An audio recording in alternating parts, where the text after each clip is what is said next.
Hello, everybody, and good evening.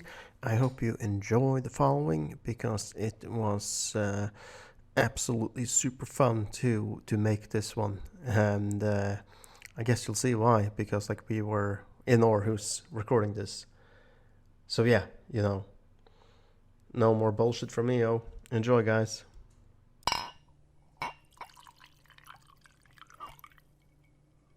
Cut that. I don't know if that's even the right term. I said it a lot in the last podcast.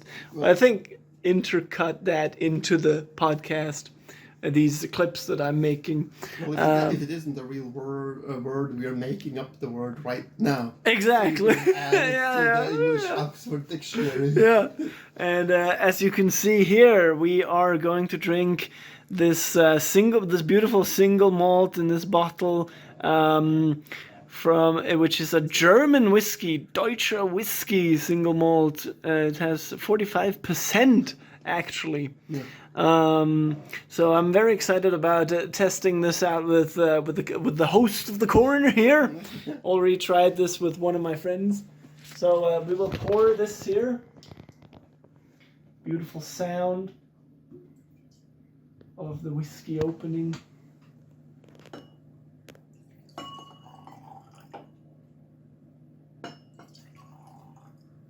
There we go. There we go. I'll take a little bit more. So we're on equal grounds here. Pretty nice. And then we will taste it. Let's cheers to an evening in Aarhus, the corner unleashed in Aarhus, man. Cheers, man.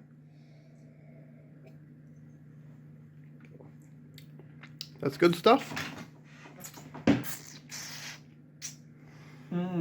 It's pretty good stuff. It's very smoky, Yeah. actually, It's compared to, it's not one of the most smokiest whiskeys I've tasted, no. but it is definitely up there Yeah, for sure. But still, it's good, man. Yeah, It's yeah, good. it is. You can definitely taste that it is single malt once it has been in your mouth for quite a little time. If you guys don't know how to taste whiskey, you're supposed to take a small sip for it and let it stew in your mouth for as long as it has been in a barrel. Now I don't know exactly how many years this has been in the barrel, but you could just say, just 15 seconds to be safe, and then you will get all the flavors flowering out in your mouth. Yeah. And there's a lot of interesting techniques, of course. I don't know how much of it is actually true, but of course there's the swirl, which I learned just when I was on summer vacation in Trier. Yeah. I was on a wine tasting, and there I definitely got got the information that when you swirl it around, that releases the aroma, and of course then as well you need to make this slurring sound in your mouth. So. Definitely. But that's for wine. I don't know how it is for whiskey though, but I would assume it's sort of the same thing.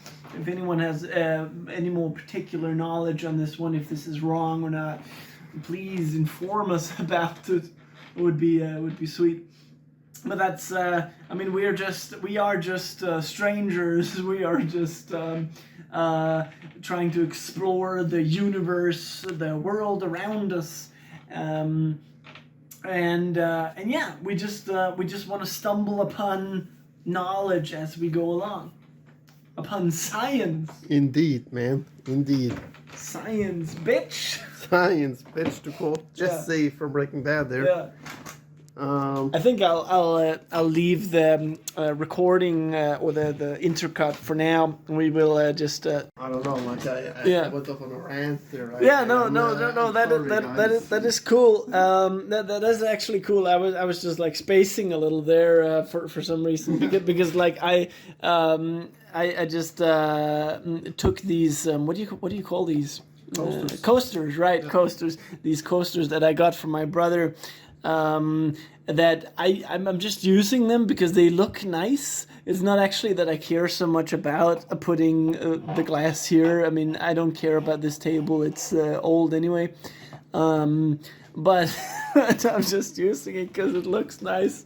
And to be honest, like... I feel like we have a studio going on right here. It's like the Joe Rogan podcast studio. So I'm just like organizing things neatly so that we have everything set up in the correct way. Sorry for interrupting you, by the way, because this was an interesting rant there. But I just wanted to get this in there that we have the microphone set up there with the nice gain and everything, and it's running here on the recording, so you guys can also see that, obviously. So yeah, just to give a little bit behind the scenes look, because that's what we're all about here at the corner. We don't hide shit, right? Yeah, we don't hide shit. Everything is like legit. We are all about like showing whatever, like all the stuff that we use, and there's my stationery chugging away, recording all this, and we hope that it's a good show for you guys. Anyway, I'll... Left your computer. Damn. 3, 2, 1. It's on? Yeah, it's on. Wow. So we are recording now? Yeah. Holy shit, guys. Well, we are here at Alexander's apartment right outside of Aarhus, big city in Denmark.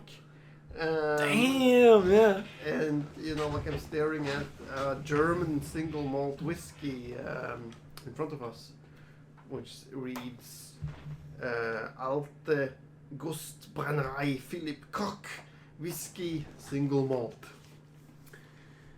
And picture of that. and I will do what I did the last time, because I actually think it worked pretty well in Flensburg. That I just sometimes record a little bit with my phone and then intercut that. I don't know if that's even the right term. I said it a lot in the last podcast. But I think intercut that into the podcast. These clips that I'm making. Well, if it isn't a real word, we are making up the word right now. Exactly. So you can add it to the English Oxford Dictionary. Yeah. And as you can see here, we are going to drink this beautiful single malt in this bottle from which is a German whiskey, Deutsche Whiskey single malt. It has 45% actually. Yeah. So I'm very excited about testing this out with the host of the corner here. Already tried this with one of my friends. So we will pour this here. Beautiful sound of the whiskey opening.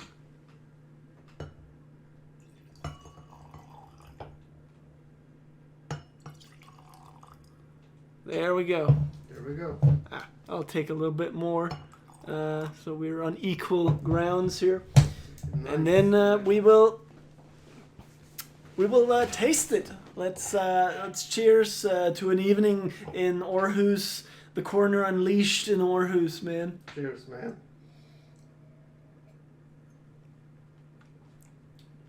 That's good stuff.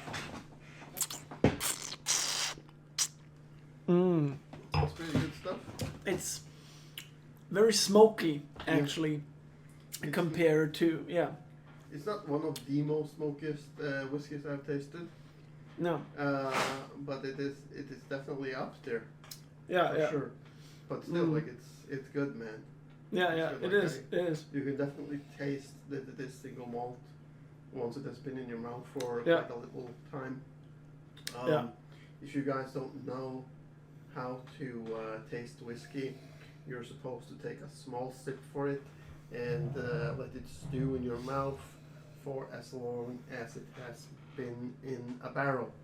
Now I don't know exactly how many years this has been in a barrel, but you could just say, like just 15 seconds to be safe, and then you will get all the flavors flowering out in your mouth. Yeah. And there's a lot of interesting techniques, of course. I don't know how much of it is actually true, but of course there's the swirl, which I learned just when I was on summer vacation in Trier. Yeah. I was on a wine tasting, and there I definitely got got the information that when you swirl it around, that releases the aroma, and of course then as well you need to make this slurring sound in your mouth. So, Definitely. but that's for wine. I don't know how it is for whiskey though, but I would assume it's so sort of the same thing. If anyone has any more particular knowledge on this one, if this is wrong or not, please inform us about it. It would be sweet. But that's I mean we are just strangers. We are just trying to explore the universe, the world around us. And yeah, we just want to stumble upon knowledge as we go along, upon science. Indeed, man. Indeed. Science, bitch. Science, vegetable. Just see for Breaking Bad there. Yeah. I think I'll leave the recording or the intercut for now. We will just jump back into the logo here again. Yeah. Yeah. So over to like something important before we get like a little too clouded by the alcohol contents that we're going to induce tonight. I just wanted to talk a little bit about what's going on in Denmark with that. All corona restrictions is soon to be lifted. Yeah. You know that? Before you do this, is the gain turned up on this Yeti? Gain is turned up on 30% of like what it should be according to podcast settings that I read on a forum. Okay. All right. But you know, like we can listen to how it sounds. Yeah, and then after we're done, and then yeah. It's gonna be like the last podcast where we also were a bit low in the beginning and then it was adjusted later. So we will develop the sound quality as we go along the evening. We will figure, man. With this part. Yeah. So all corona restrictions are being lifted in Denmark, as the politician seems to be eager to let society return to normal, economy up and going and stuff. Yeah. And I think that a lot of the partly the reason for this is also because they want to move on to the green shift. Yeah, the famous, or should I say the infamous green shift. Yeah. I mean, like, oh man, I don't know where that's going to lead. I mean, the thought behind it is good, I think, but I don't know about the execution of it, whether it is so easy to get into people's minds and get people to go along with it. I don't think so, because people needs an incentive.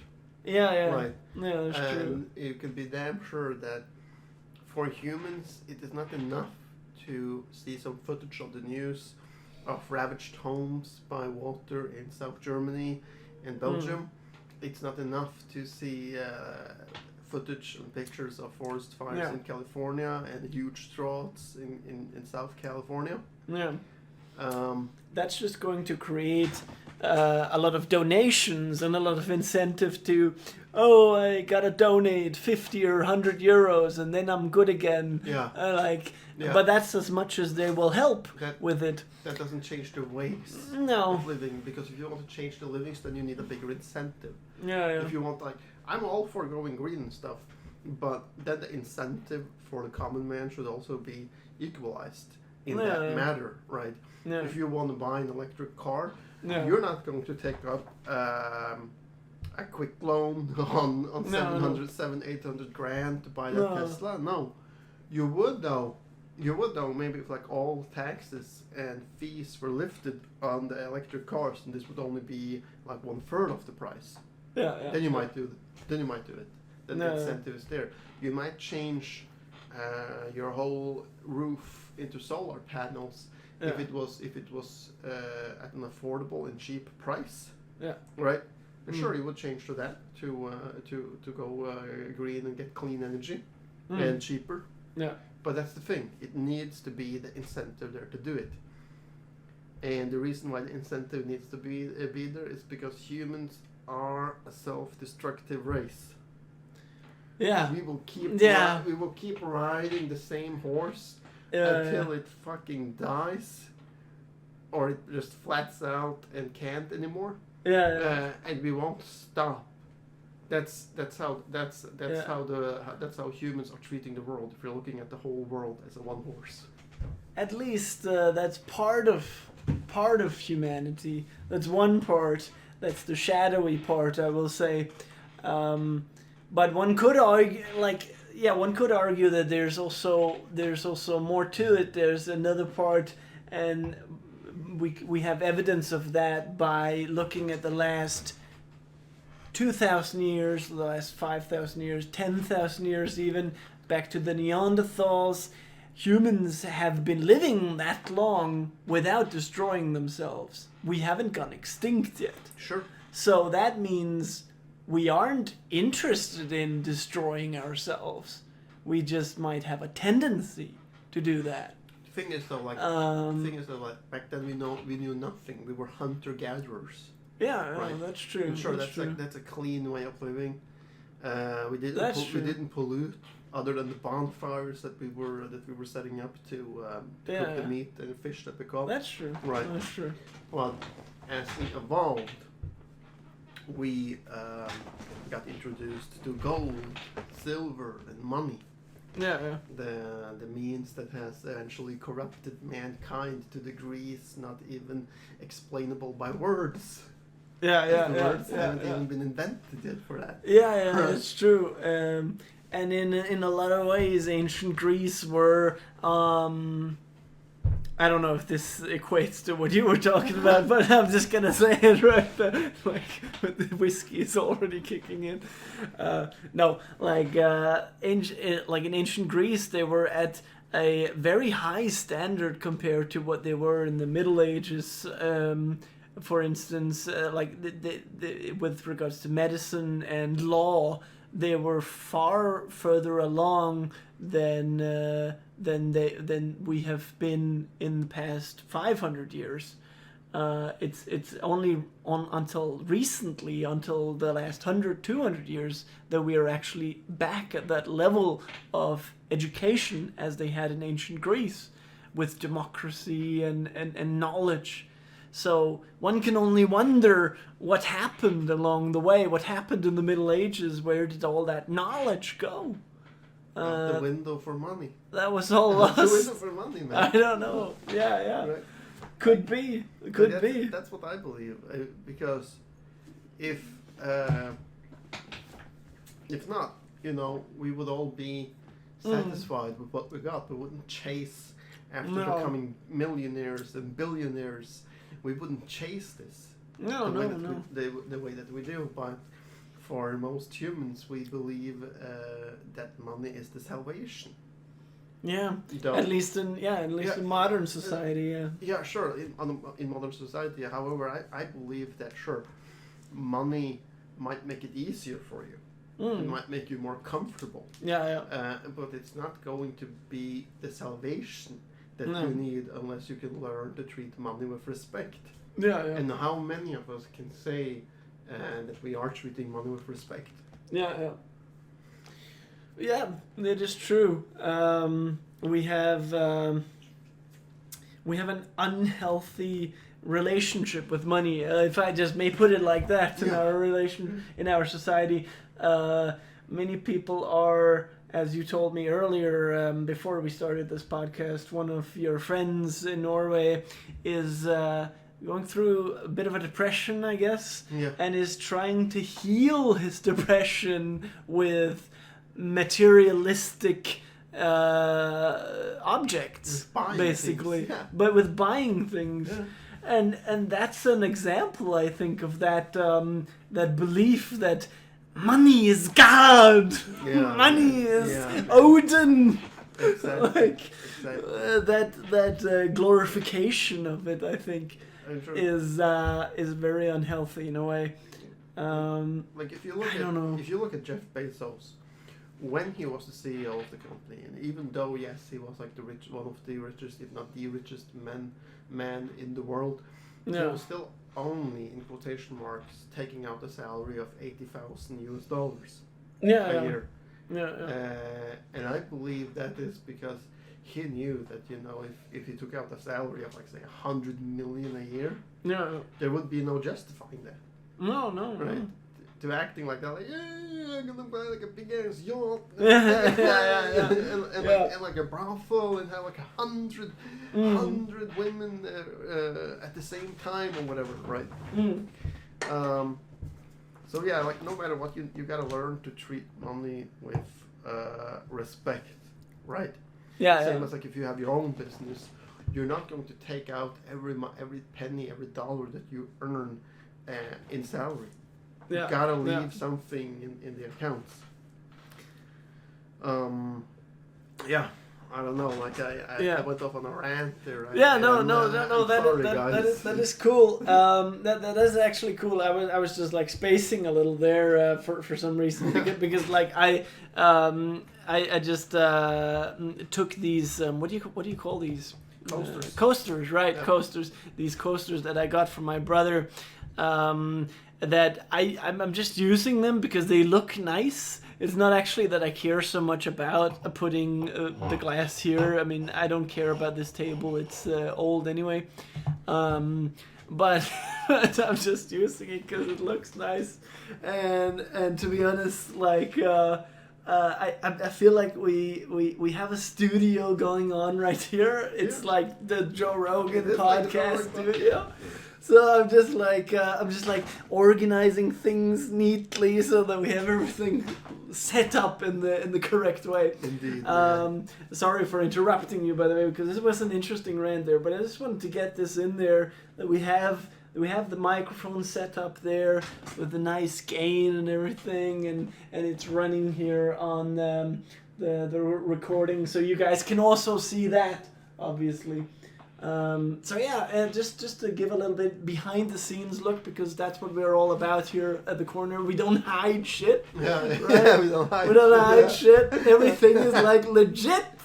We are all about like showing whatever, like all the stuff that we use, and there's my stationery chugging away, recording all this, and we hope that it's a good show for you guys. Anyway, I'll turn off the recording now so we can get back to the topic. Sure. I think we have about like 15 more minutes, and then our bus will leave soon. So you're saying 15? Yeah, or I will actually check it. We should take. I don't know if you agree with me on this one. We should take the podcast like down to just like calm levels. Yeah, so like we don't need to stress through all the topics. So right now I'll just check the when we have to leave. Yeah. So 17:53. All right, that's plenty of time. So that's plenty of time, yeah. So like I thought about just something, you know, like driving up here, I was like listening to this American internet radio called Mega Shuffle, right? And it had some interesting lyrics that I picked up on regarding money, where, you know, like the singer is like singing about if all the money in the world couldn't buy you a single thing, right? And if the only flavor you could taste would be the truth you can't face. Okay, that's interesting. That's interesting. Like, that's interesting. How would you cope with that? I was like thinking. Say it again, because I need to get that. If all the money in the world couldn't buy you a thing, and the only flavor you could taste would be the truth you couldn't face. The truth you couldn't face. Yeah.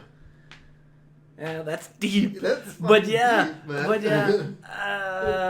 Wow. Okay, so I'm circling through truths that I can't face, and this is Yeah, this is actually relating to something that I just heard on the Joe Rogan podcast, our big idol, where he had, what is his name? Neil deGrasse Tyson on. He's had him on multiple times, and he just recently had him on again, where they talked about, of course, the universe and where does the universe come from and all this. And Neil deGrasse Tyson, I will reiterate this on our channel as well. You can go check him out. He'll explain it a lot better. But he has this philosophy of 3 beliefs, if you will. He has the personal belief, which is... the personal truth. Yeah, the 3 different truths. So he has the personal truth, which is like your religion. If you're religious, you have like... if you're Catholic, then that's your personal truth.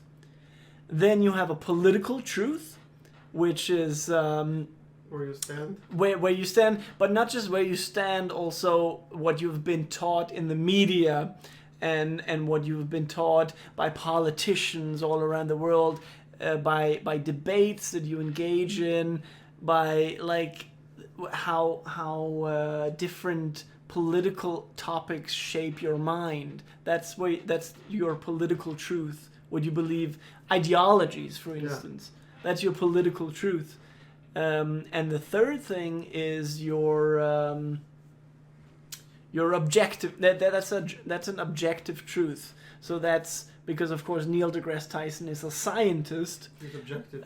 So he has this term objective truth to mean that this is something that is backed up by science. Yeah. This is something that needs to be verified over and over again.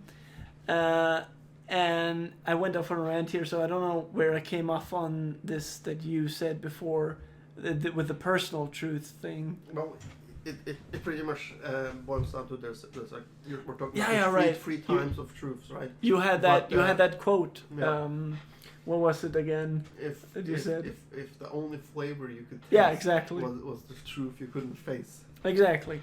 And so the bad truth that you face, that can be both your personal truths, your political truths, or your objective truths. Yeah. And if you were to face either of those, let's say, as an example, you would face, let's say you're an atheist and you don't believe in anything. I don't know about you, but like, let's say you don't believe in anything and you believe when you die, you're just gone. If you had to face that rather than not having any money, like you don't have any money, but you have to face that you just face a grave. If you had to live with that for 80 years, and you just had to think of, like, you just had to think of your grave the entire time. That's, I think, the mental image that I get. And that's horrible for me, because I'm like... You wouldn't want to face 8 years of like thinking that you're laying in a casket. Exactly. But it could also be a political truth, like you believe in a certain institution that is bad. Like maybe you believe that for instance, Islam, like let's just take that you have that the male dominated culture, that's a political thing. Like the male dominated culture should be the way to govern society. Yeah. If you say that. Yeah. And that's a bad truth in my opinion. And if I had to face that wouldn't be good for me either. The way I interpreted was that you were faced with all the faults with yourself. They say that you were an arrogant son of a bitch, right? Oh yeah. And you would and like if you are an arrogant SOB, you're most likely never going to admit that. No, to anybody, not even true, yourself, right? True, you're just gonna keep going on doing what you think because you think that like what you're doing is the right thing. Right? No matter what. Nobody in the whole world can persuade you of different. Okay. Yeah. Okay. Right? Does that make sense? Yeah, it does. So like, a subjective truth. Yeah. Right, you know. I'm just trying to equate that to what we were talking, to the quote you said. Yeah.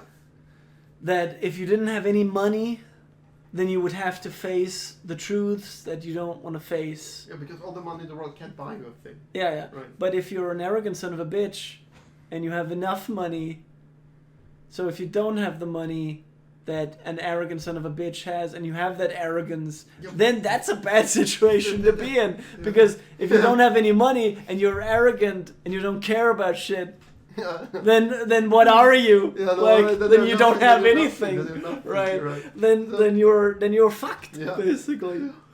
So that's an interesting quote, to show the ugliness and wickedness. You can think like if all the money in the world lost its value overnight. It decreased 100% value, right? That's true. Who are you? Yeah, it's true. Wow. So, that's pretty fucking deep, Fuck, right? man. We're just like, let me just say this. We're just 25 minutes into this podcast, and I'm already like overwhelmed with the amount of fucking philosophy that we have been through at this point.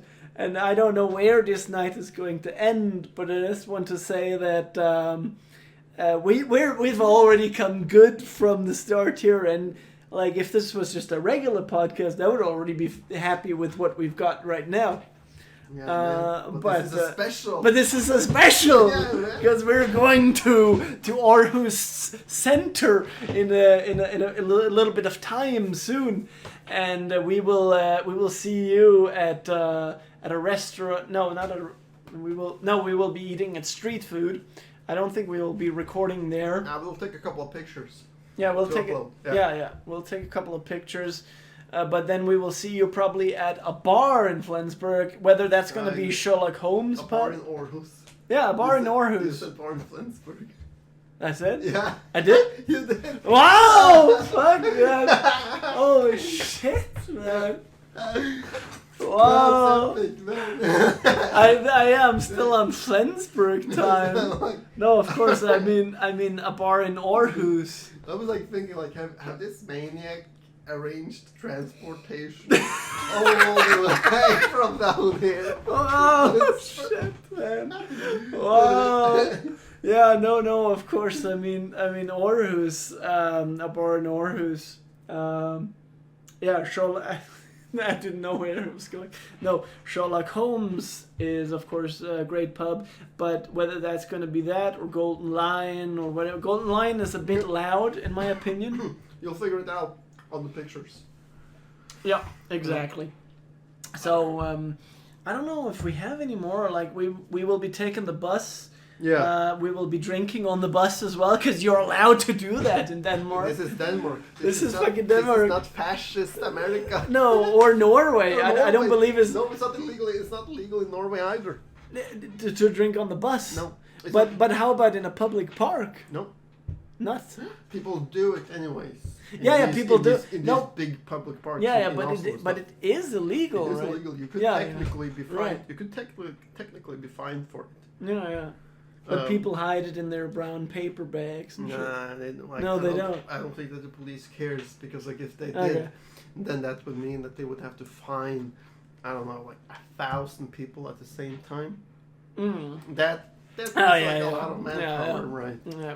And then, like, if you have this big events and stuff like that, where people are drinking and shouting, like no way you can contain it. I don't know. I'm not sure. Like if it is one dude walking down the street with a whiskey bottle, I'm sure they could find that guy because that wouldn't be a hassle. Or bring him in or whatever. But yes, it is actually illegal to drink in public places in Norway. You can get fined for it. It is also illegal to drive a car after one beer in Norway. Oh no! Yeah, because of the alcohol. Is it 0.0 promille? 0.02 or something. Wow, that's not a lot. That's not a lot. We'll talk more about this later. Yeah. But I do believe that this is the main cause for all the violence and hatred you see being bursted out on Friday and Saturday nights in Norway. Yeah. Fights in taxi lines and all this. Like they don't have it like here where you are allowed to drive if you have a 0. Or 0.5 per mil. I also think a lot of the difference is the culture, because I feel like in Denmark you can have a schnapps and a beer at 3 p.m. Yeah. Like 1 beer and a schnapps at 3 p.m. Yeah. And nobody will call you an alcoholic for that. No. It's like, whatever the fuck, he wants a beer and a schnapps, it's cool. But in Norway, I do believe that once you're in the main city, this would qualify you to be an alcoholic. To do this, because like it's highly inappropriated. Yeah, definitely. But it also has to do with the Danish drinking culture, as seen. I mentioned it in the last special in Flensburg, where we talked about the movie Another Round. Druk. Again, shout out to that movie, because I know, like, how many weeks have passed since we were down there? Like a month. A month, yeah. And I will say this: my what do you call it? My satisfaction with the movie has not decreased. No. It is still in my mind, and I still like think about it occasionally as a example of Danish drinking culture, which is not. Sure, we go out on Friday nights and Saturday nights and go fucking crazy and drink way too much, but it's also like a celebration of the alcohol that, like a little bit of alcohol every now and then does not matter that much. It's okay in order to be a little more fluent, in order to get the spark, the conversational spark going a little bit. It's not bad, and that's what the movie is actually about. It celebrates the alcohol rather than bans it. Yeah. And I think that's a positive message. Of course, I'm the first one to advocate that you shouldn't go out like I actually did yesterday. It was Friday yesterday, where we were in the Friday bar at university, and there were people playing beer pong, and a new form of beer pong that I've never seen, where you have usually you have these 6 cups. Have you played beer pong before? Yeah. Yeah. So you have these 6 cups usually, but here in this new form you also have 6 cups in each side, but it's like parted out. So you have like a triangle here in one side with 3 cups, and then you have another triangle with 3 cups in another side, and then you have to stand like this with your stomach, and then catch the ball and throw it into the cups. Wow. And apparently that's a much more intense drinking game that gets you drinking more beer. And I was like, why? Why intensify it that much? It doesn't make sense to me. I agree with you, man. Like, let the game stay the game. Exactly. Why do you need to develop upon it? It's sure it's nice to develop upon things, but at the same time, if it means you drink more, it's not healthy. Like, you should respect alcohol, but you shouldn't stay away from alcohol. You need to find that balance between going too crazy and not drinking it at all. You need to control it. Indeed.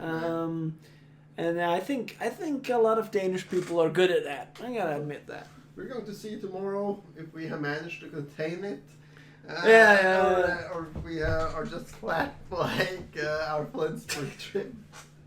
Well, I mean, it doesn't matter that you have a few days where you have to throw up, because that's just it. It is just a few days. Like, it's been, as you said, a month since we had it the last time. Yeah. Even over a month. I think it's even more than a month. It's like almost 2 months since we had the last trip. And as long as it's no more than 5 times a year, who cares, man? Yeah, who cares? Who cares? That's fine. But if you do it every week, then of course it's problematic. But 5 times a year, man. That's no problem. Yeah, man. No problem. You can take that Indeed. as a human being. Yep. I'm too far from the microphone right now. Right. I can still see it spiking though, but Okay. it'll be interesting to see after we stop it how it sounds Yeah, like, yeah. because then you're going to check it.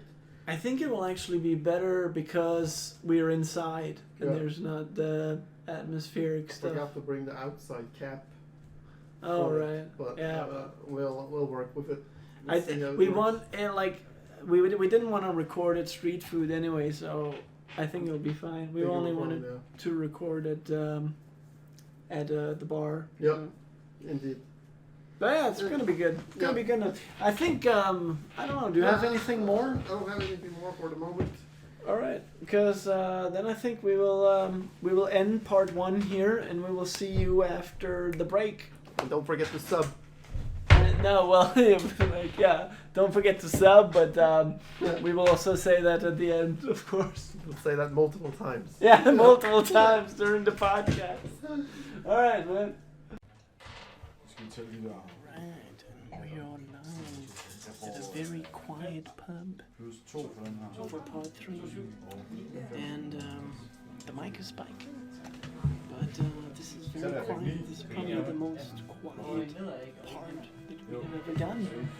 We are on a library. Yeah. It's like we're on a library. Yeah, exactly.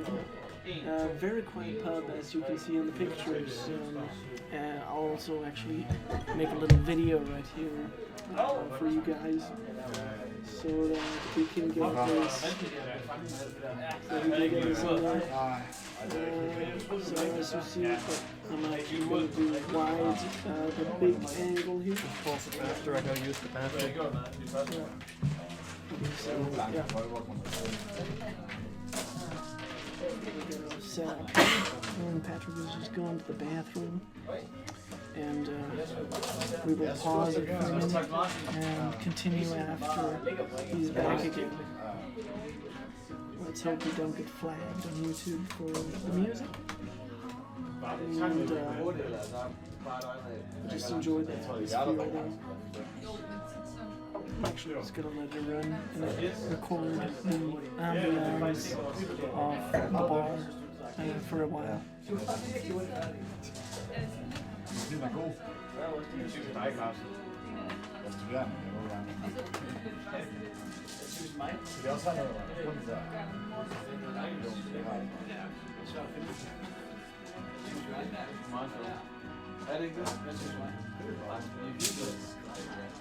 Og det er hyggekaffe. Der var der ikke råd. Hyggekaffe. Du er ikke sådan, det er ikke vælgerkaffe. Ikke længere. Ikke længere. Jeg kan begynde i gader, ikke? Gader.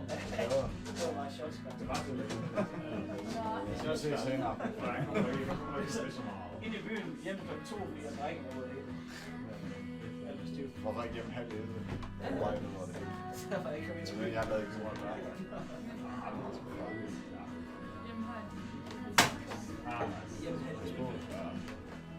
Så det er farligt. Ja, jeg vil sige, at jeg er også heldig. Farligt dig. Jeg er heldig, du ramte.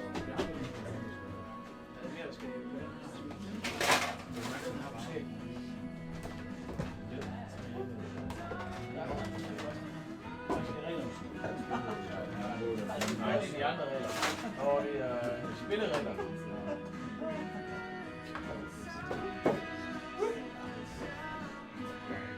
Fedt spil.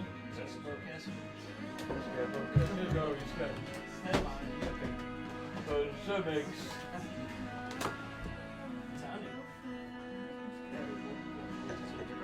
Den tanker ligger på bordet hele aftenen. Den var yngre. Jeg troede, det skulle være 6, så går jeg hjem med penge på det her.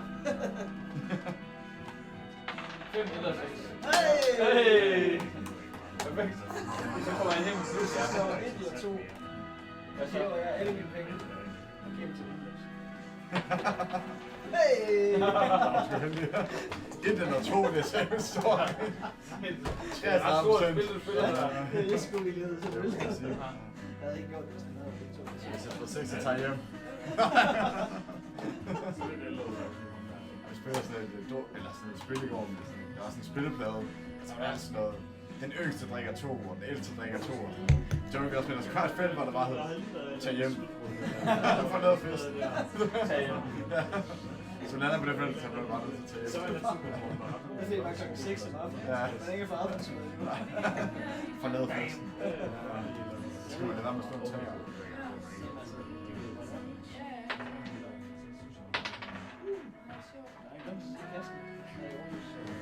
Så gør det for. Og jeg altid siger, at det er svært meget. Jeg har set et skilt på mig. Så jeg vil sige det. Jeg synes, det er ikke skilt. Nej, der er ikke noget sådan. Nej, det er ikke sådan super overdået. Nej, det er ikke noget overdået. Det er sådan hoteller også. Jo, men det er ikke sådan særlig overdået. Nej, Det er faktisk meget rart at kigge på. Ej, det er sådan rimelig low-key. Jeg siger, det er bare Der er altid sådan fyldt med arktiske medborgere. Yes, inde i, det er APEC. Det er APEC. Er det... Ja, APEC. Ja, Er det APEC? Hvis det er APEC? Ja, ja. APEC. Asian Pacific. Okay, det skulle lige være med der. Men det er primært inde ved de der elektroniske maskiner. Dem stod der ikke på. Så hvis jeg ikke kan se, hvad der foregår, så stod der ikke på det. Nej, Altså det der, hvor der se en foregår band, der inde er stadigvæk sådan, Præcis. kuglen rundt. Ja, nemlig. Jeg skal se om kaste kuglen. Ja, det skal være autentisk. Eller de skal dele kortene, så jeg kan se det. Ja. Altså, jeg stod der ikke på den der maskine, som bare siger, at du tager det igen. Nej, det er noget pænt, der gør, så er vi færdige. Ja, præcis. Så vurderer den bare, at jeg skal til det. Så når du vinder lidt til at starte med, så kigger du bare det. Ja, sikkert. Så kommer der en eller anden bagefter dig, som bare vinder alt det, du lige har smidt i maskinen. Det er jo sådan en ting, med til en black day. Hvis du smider noget om gang. Ja. Så det er jo så et spørgsmål, om man kan uendelig penge. Ja, præcis. Så bliver det nok op, at hvis du smider... Jeg kører igen. Igen! En mere! Det ved bare, hvor 200 millioner. Jeg har ikke flere penge. Men så går der også 0, hvis du bare vinder én gang. Så er det 0. Det der er igen. Men det, ja, altså det er jo givet, at du har uendelig dybe lommer. Ja, har man det. Jeg har prøvet det online. Nå. Der er en anden dag, der tror jeg, for eksempel arbejde hjemme, som er 7 gange i streg, så det var det samme farve. Jeg ved ikke rigtig gøre det i blackjack. Hvis du bare dobbelt hver gang, Som blackjack. det er det samme som det. Men det er ikke samme statistisk. Der kan Nej, fordi i blackjack kan du kan godt tabe til bordet med det samme. Jo. Men altså ideen med, altså givet, så længe sandsynlighed for at vinde er større end 0, så er det en arbitrage-strategi at få dobbelt hver gang. Og så sandsynlighed for at du vinder er 1%. Så er det en arbitrage-strategi. Jo, men 48. blackjack, der er jo Ja, Nej, nej, men givet at din strategi for at vinde er større end 0, så er det en arbitrage-strategi for dobbelt hver gang. Vi havde om i Brasilien. Det synes jeg. Ja, det er rigtigt. Så også selvom sandsynligheden er dårligere end blackjack end i roulette. Det er jo det. Ja, hvis du har uendelig dybe lommer, så skal du bare få dobbelt hver gang. Det er lige til at constrain med ikke Ja, så tror jeg ikke, det er en arbitrage-strategi længere. det er jo lige meget, at man bare har dybe lommer. Vi skal have uendelig dybe lommer. Hvad er det, du starter med at begynde? Du starter med at smide ud 100.000 første gang. Ja. Sådan. Så vokser du hurtigt. Hvis du har en egenkapital på uendelig, så er det lige. Så skal du bare sige, Running past 5 minutes. Recording the ambience. Hvorfor vinder 8-tal den anden vej bare her banken? On the high channel. Just on the private. Det er bare Because of the flag.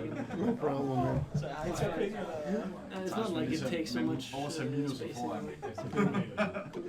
So finally we're here and we can use the restroom without paying. Oh yeah, it reminds me. I will do that as well. A little later when I'm done with this. You know, like when I was in the US, it also was like this. Yeah. All places, right? Yeah. But then I just intentionally used the restrooms at McDonalds. Because in the US, the tap water from restaurants is free. Yeah, yeah. So you can go into a McDonalds and order, hey, I would like tap water and ice. Right? And that's also like, like pretty much essentially giving you the permission to use the restroom. Right? Yeah, of course. I mean, sure. Because as we talked about earlier as well, off recording. Yeah. Coming off with your feces should be a human right. It is a human right. And so it's vital, basically, to human existence. So I don't really get that whole profitization. I mean, that's again when we talk about like a society making everything profitizing everything, and it's I don't know, it's just despicable in a way. You think? Yeah. That they profitize basically human people shitting. Basically. Yeah. That's what they're doing. That's a new one. For sure. Yeah. I don't know. But this is not nation-wise, this is region or county-wise. But still, it's each like... county like decide that. Yeah, but it's still kind of like profitizing to that people have to shit, so yeah, we make money off of it. Yeah. There's something wrong with that image, however way you spin it. Yeah. It's just like, it doesn't work in my opinion. Indeed, man. Indeed. So we were talking about also earlier, when you're retired, what are you? When I'm retired, what am I? You're not You're not working anymore. Alright. You're on the same level as somebody that is on unemployment money. Well, I'm just going to say the short answer because we've already been talking about it off recording so much tonight. But like the short answer is just that I think most people have kids or grandkids, and then they just are there for them to have them be sane. Because what happens when you die is that your kids maybe they become depressed. Maybe they become depressed because you are not there anymore. And so just by being around, you're there for their sanity. You know? Indeed. So yeah, that's the short answer, I guess. So now you're not existing for money, you're existing for people. You're existing for the people, and that's, I think that's a very more noble cause than existing for money. Than like just being this money machine that just goes to work 8 hours or 10 hours a day and just goes on overtime and just keeps churning in the money. I have these people at my work that is working like 2 hours overtime every day. Yeah. Just so they can churn in like extra cash. But you don't have to. Yeah, sure, it's good for some people to like get some materialistic possessions, but I think it's even better to just like come off with less and then just be something in other aspects, because life is much more than just money. Right? Yeah. Life is just much more than money, and you can be like that even on a significantly less budget, which you have when you're retired. Indeed. And but I think that a lot of people are living for their career. Doing everything it takes to get into the ground floor. Doing everything it takes to, like, get up to the top floor and earn as much money. Doing the overtime. People will ask you, like, you're gonna move to Japan if you want more. Then you'll do that, and so on, right? But in the end, you don't have anything to show for it. Sure, you're like making a lot of money, but you haven't had time to build a family. You haven't had time to develop relations. Yeah, that's true. It's all in the business relations that are now gone, because like all the relations you've had has been with work. Yeah, exactly.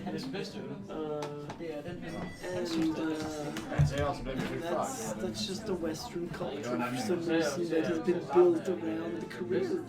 And another aspect that is a little slightly unrelated that I also want to go into right now, even though it's not going on the main podcast, but whatever, is that people show way too little vulnerability in Western culture because it is not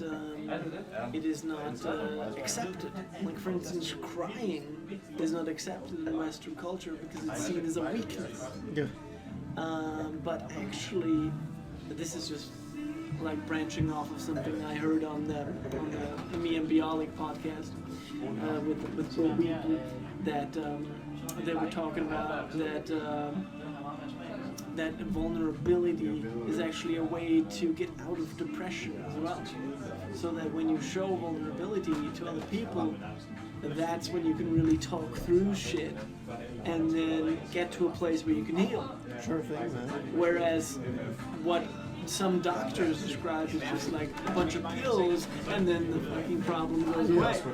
But that's not how you think. But yeah, sure, it numbs the pain in the moment, but it doesn't solve the underlying problem, which is that you have a psychological issue. Yeah.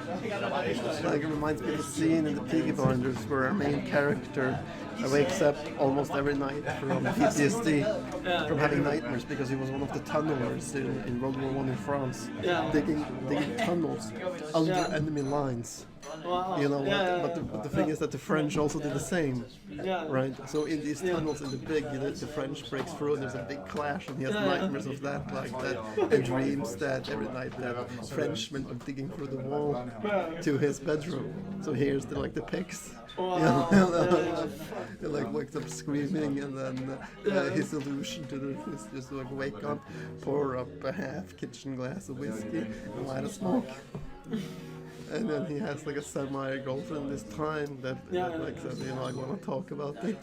And his response is just, men don't talk about their feelings, Grace. And that's exactly the thing, man. Like, that represents Western culture. Because in Western culture, it is not accepted or typical to talk about this crap. And that's where actually Eastern medicine and Eastern, like in Asia, they're much better to like yield into that meditation and like you have it in the they attack the problem. Yeah, exactly. So on, they attack the problem. They like, just go inside and then they work it out with themselves. You talk about it, you know. Like if you talk about it with somebody, right, then you get over it because you're revisiting the moment, whatever it is talking about. Exactly. Then it is either like this, could you have done anything different? Perhaps, but you can't. So it doesn't change the present. You can't change the past any more than you can change the future. You can change the now, and that's it. Exactly, and they're much better at doing that. And here in the West, we resort to all kinds of other. We resort to antidepressants, pills. We resort to smoking. We resort to alcohol. Of course, alcohol is still good. We're still drinking cannabis. And cannabis, and drugs, other hardcore drugs. That's the way that we deal with it, but the thing with that is it only temporarily numbs the pain, but it doesn't remove the underlying problem. You need to deal with it, you need to confront it. Yeah, exactly. But you know, I still hold a grudge. You still hold I still hold a grudge, you know. Okay. I still want to do very bad things to these people. You know, like Tom Hardy style, Peaky Blinders, bad things. But I don't know, because like betrayal. And you know what I'm talking about. So let's just talk about betrayal. Betrayal. You also experienced betrayal in your former workplaces, and it's a deep one. Right, you're getting that knife stabbed in the back. Yeah, exactly. Without you seeing it. I've had that with my former boss, the electrician. Yeah, that's what you're talking about. Who was firing me within a week. Yeah. So it was just like saying to me, you need to work fast. And like he was basically like up in here, you need to work faster, or I fire you. He said that on Tuesday, the week before he fired me. The week after, he fired me. That's how fast it went. And people like that, it's people like that that are the villains of the world. Because by putting the stress and pressure on people, you put more, you put the stress and pressure into the world, and that spreads like wildfire. Okay, let me ask you, if you had said it like in a different matter, if you said, do your job properly or I find somebody who can. Der var en selvfølgelig fortjent historie. Do your job properly. That would have been a slightly different way of saying it. Do your job properly or I'll find somebody who can. It would, but it would still be a question of if he would give me a week's notice or a month. That would still be different there. Yeah. Like if he would say it to me, and then a week or 2 or 3 weeks would pass. But this guy was just greedy, man. Yeah. He was just greedy. Just a little paranoid because this guy was coming here like I thought he was going to say you are not allowed to record here. Okay. Yeah, well, like if you aren't, then no problem. I will just pack it away. I mean, pack it away like any moment now anyways. Yeah, sure. Yeah. He's just looking at board games. Right. That's pretty No problem. Yeah. But yes, I do believe that this way has been around forever. Yeah. But in your case, I feel like the guy was just greedy. Yeah. Because the guy was for sure not lacking money. No. He wasn't lacking contracts either.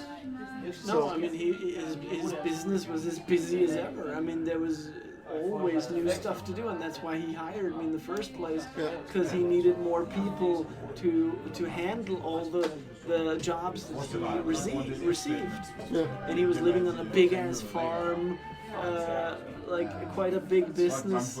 Well, it was a small business, but for a small business, it was a big business. How long were you there? For 3 months. Okay. 3 months. At the warehouse I'm working at, there is an electricity company working. They implement some kind of new system, Yeah. and they have an apprentice there. Yeah. He's been there 3.5 years. Wow. And the guy, like I heard like the guy complaining, hey, you don't know shit more than he did like a month after he started there and still making mistakes. Wow. But he still kept him on. Wow. He still kept him on. Fuck, man. Jesus. So in some way, like I'm gonna give that respect because he still kept him on because he felt that he deserved to get this, what do you call it, fagbrev in English, apprentice diploma. The graduation diploma, I guess. Yeah, the graduation diploma for what? The trade skill. The trade skill diploma. Right. He still put him on to had him on because he felt that he deserved the trade skill diploma, and he shouldn't be put through having to find another place, right? Because in his mind, he was the one making the mistake. Hiring somebody that like wasn't as fast or sharp or bright as he thought he was. Right. And that's how it should be. And he owned up to that. You should, because nobody learns something the first day they're employed. I mean, this takes time. And you can't run a business that way by just betting on that you will earn more money in the next month. No, this will take years of time. And that's what this guy did. I don't actually know how much more money he has made since I was employed there. But I haven't heard of him like being significantly bigger. Oh, I should actually Google that. We don't have internet here, but I can quickly look it up on my phone. I mean, this is a chill podcast, so we can Google stuff along the way. While you listeners listen to the beautiful ambient music.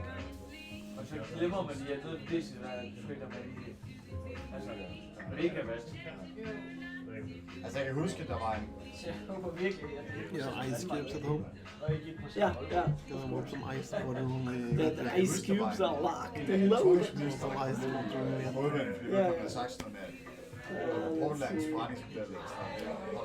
Oh, the first article that I'm pulling up here is actually Snibia LAPS on Proof, the site that that looks at the cash flow. And there it is. Man. Det betyder, at alle andre virksomheder bruger 99. 2.3 million. Ja. Yeah. That's good though. Yeah. And then the result after salaries is 400. That's not a lot. No, it's not. That's not a lot. How many workers did you say he had? He has three employees. So no, it's not that. And if you see like the progression from 2018, where he was earning close to 2,000. 2019, 2,400, and then 2020, 2,300. Not that much more in capital. And that could also just be because of Corona and people want stuff fixed. But no, like if it hadn't been for Corona, he would not have been growing his business because of the way he runs things. No. So no, definitely not. Oh, screw that guy. Yeah, exactly. And like I'm not, but then again, I'm not like Walter White, who like as he puts it in the last episode, one of the last episodes, where he says, "Have you heard of a company called Grey Matter? Yeah. Their net worth is 2.5 billion. I look it up every week."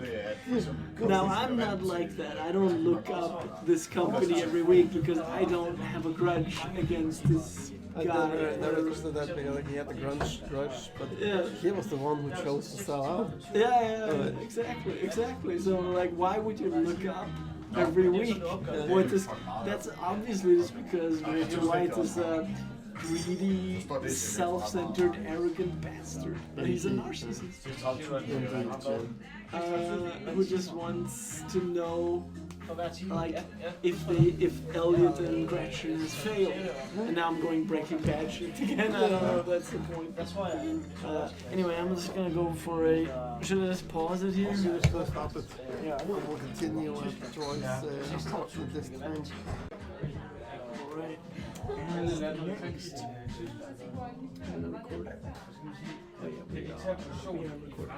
Okay, so as the next smooth jazz is playing, we will continue our conversation on my channel because we don't want to get flagged again.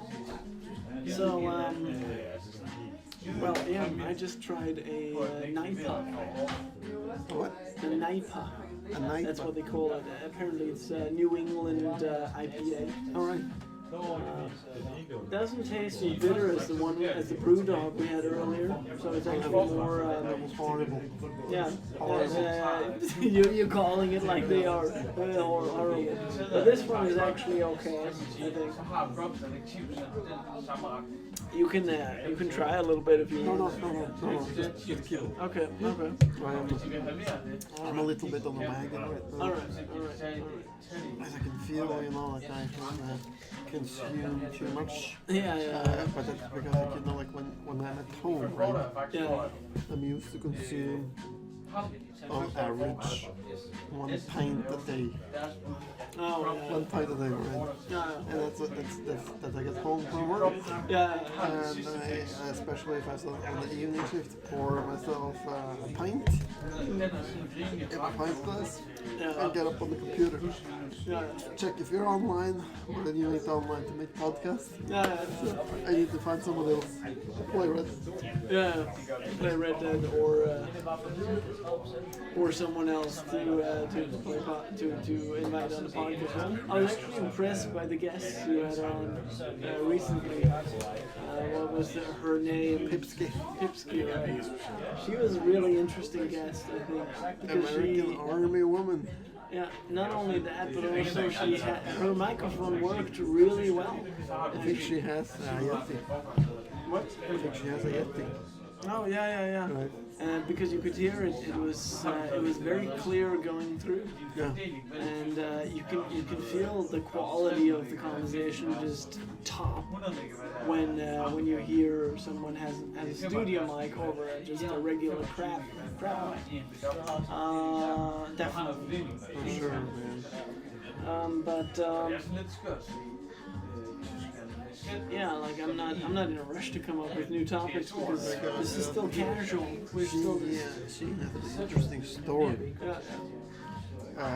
that she served in the military No, on ships, I believe, no. as a sailor. And then discharged and worked a bunch of minimum wage jobs as bartending in New York, No, living on tips, I no. think. And then to another place, and to another place, and to another place, and then all the way to where she is now in Hungary, Europe, working at a bakery for $500 a month. Wow, that's so No, for today's wow. But that's normal minimum wage in Hungary, okay. right? But yeah, I just think it's great, you know, to not be pursued by money. But still, it's minimum wage in Hungary, so it's probably like how well can you live on minimum wage in Hungary? I mean, it must not be I that think, big. well, I mean, like last time I was in Hungary, it was Or does Hungary have very good minimum wage requirements? I don't know. well, I've only been in Hungary once, and it was for 15 years ago. Oh yeah. God damn, I mean, Wow, fuck. 15, That's a long time. but it was relatively cheap, you know, like. That was on a school No, excursion. that was my parent. It was that, come on, son, let's go somewhere. Yeah, Booked a 5-star hotel in Budapest. Oh, okay, Right. yeah, right. And I'm like, okay, here we go, spontaneous trip. Yeah. But no, it was funny. You know, like we were, even though I was 17, we were followed around by 2 prostitutes Yeah. that kept trying to get us to pay like $200. Yeah. Yeah. But you know my dad and his classic answer. It's too much. Yeah. Oh man. So no, that there we have like a steak with goose liver next to it, and potatoes and vegetables and good red wine sauce and stuff. Yeah. And this costed us a little north of 10 euros, Yeah. including the pint. Right. So Well, Eastern Europe is cheap. It It's is. always been. it is. But So I was mean, it also good quality It then? is. So this means that you can eat out dinners, good restaurant quality for 70 euros a week, every day, Okay. right? Yeah. Okay. But is it? Yeah. Okay. So that's $140, $280 you can eat out every month, Yeah. every day. But that's with a Norwegian salary. What about a Hungarian salary where you only earn $500 a month? You would not be able to afford that. I think so. You would. I think so. You would. Like, it's not that many years ago since my sister went to an Airbnb, an apartment, Yeah. and this apartment was 1,000 kroners a week. Yeah. This was Airbnb Oh wow. in Budapest. Okay. So if this is Airbnb in Budapest, what does an apartment cost for the working class dude Yeah. in the city? Like, I don't think it's anywhere near 1,000 a week. I think like it's maybe like 500 kroners a week. Yeah. For so no, I don't know. You know, like, that's what I think, that you don't need that much to live for. Right? No. It's kind of like going back to the 1980s, Yeah. where you would also live very decent on a normal working salary. I would say you can that today too, Yeah. but we have been so tainted and prompted by these commercials in the way of society in 2021 that today nothing is enough. No. No. You need a big car, Yeah. you need a big boat, Yeah. you need a big house. Fuck yeah. Sure. Well, like that's what I thought about, because like if you took away all those things Yeah. and say like I don't need a car, I don't need a boat, I Yeah. don't need a summer house, I just need to afford a beer at a pub every month. In a 50 square meter apartment. Yeah. If you could say that's all you needed, you can live extremely well on an average Danish salary. Yeah, that's true. Extremely well.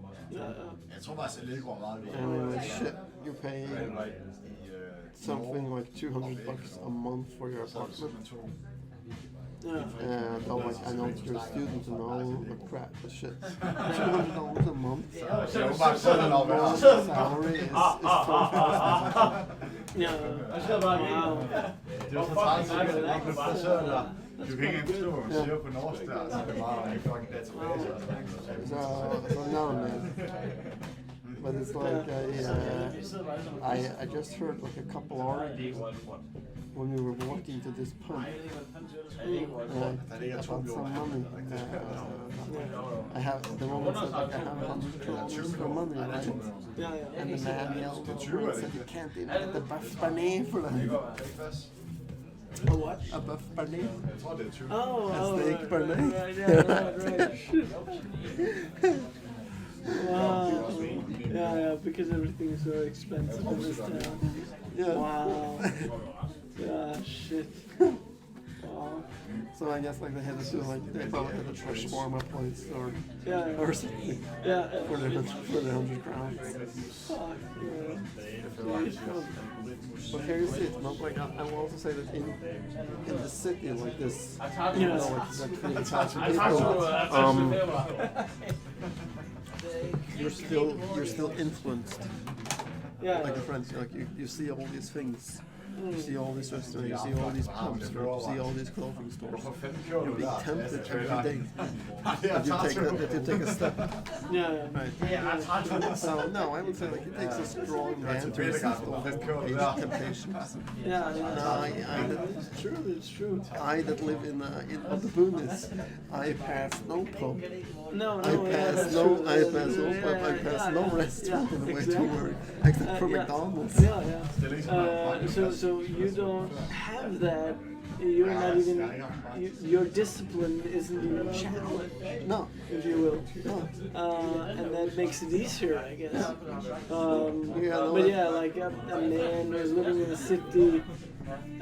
Who has to go by these pubs and these Lambos that are driving here frequently, Porsches and everything, and sees the apartments that are out water, that are having the ocean view. But the fact that he's walking, is taking him, he's having time to receive all these impressions at once. Of course, he's going to think like, fuck, I want that. Yeah, exactly. I want that land. I want that oceanfront apartment. Here's actually an interesting thing because I listened to a podcast recently. Also, I listen to a lot of podcasts because I live far away, so I gotta listen to podcasts while I drive my bike to the city. So I listened to a podcast by these two Danish talk show hosts. I think you know them, Esben and Peter, Monte Carlo people. Yeah. So they had this leader from Information, the big newspaper in Denmark, Information.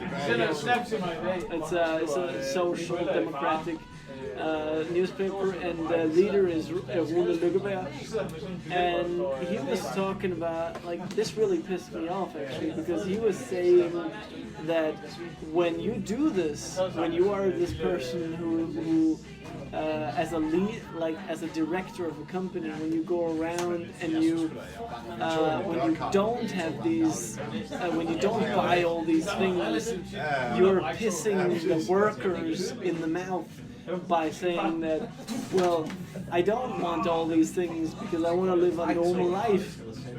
And he was like saying that by living a normal life, you're pissing the people that are tempted. You're pissing them in the mouth because they have dreams. Yeah. And I was like, that's completely the other way around, because yes, they have dreams, but why should you enable those dreams just because you're the director? Why should you be forced to buy the product? Yeah, exactly. And that's what I didn't get about his reasoning, because he was like, and he's supposed to be a social democrat, and I was like, how does that equate? Because he's supposed to be for the equality of humans, and yet he's sitting there advocating for that people should embrace the materialism, that they should buy the cars in order to set a good example for all the people. I'm not thinking that free market, right, means just as much as free market for suppliers to be on, right? Yeah. It means also the freedom to choose what products and what suppliers to buy from, Of course. and to buy from. But that doesn't mean that you have to buy a big ass Mercedes just because you care about your employees who have those dreams of getting the Merc, and then you have to set the example for them just so that you can be an idol to them. That doesn't make sense to me. No, it doesn't make sense to me at all. But a lot of people do think like that. They think that you need to have a big car. That you need it. Yeah. That you have to get it. Yeah. But My family is one of them that have lost all earthly contact to what respect for money means. Yeah. You know, when I said I don't want to drain my savings account just to buy a big fucking car, you know, then I'm just being countered by, then just take up a loan. This is the world we're living in. Yeah, it is, and like, it has to do with this status thing that you have to set an example to the people, because otherwise they don't have dreams, they don't aspire to stuff, and then they don't work harder. And I'm doing air quotes now for you listeners. Like, they don't work harder, because in order to work harder, you gotta have dreams. In order to have dreams, you have to have some director who is buying a big car. Yeah. But that's not the way it works, in my opinion.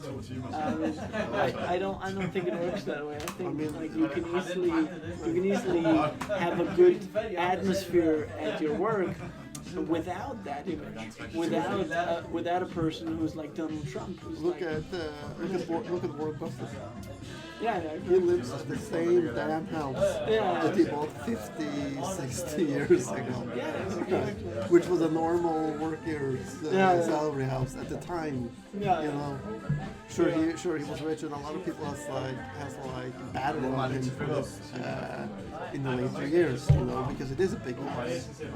It is like 500 square meters or something like that. Yeah. But the thing is that we're talking about the 1950s. The 60s. America was on the up and up. You know, when houses were cheap, like real cheap. So anybody could have like taken advantage to buy like a 500 square meter house at the time. Like for instance, my parents' house is 375 square meters. Wow. That's a lot, right? That's like 1.5 times as many as my like, is it just the house, or is it the entire area? No, it's just the house. Just the It's house. just the house. So this is like 1.5 times as much as my parents' entire area. Right.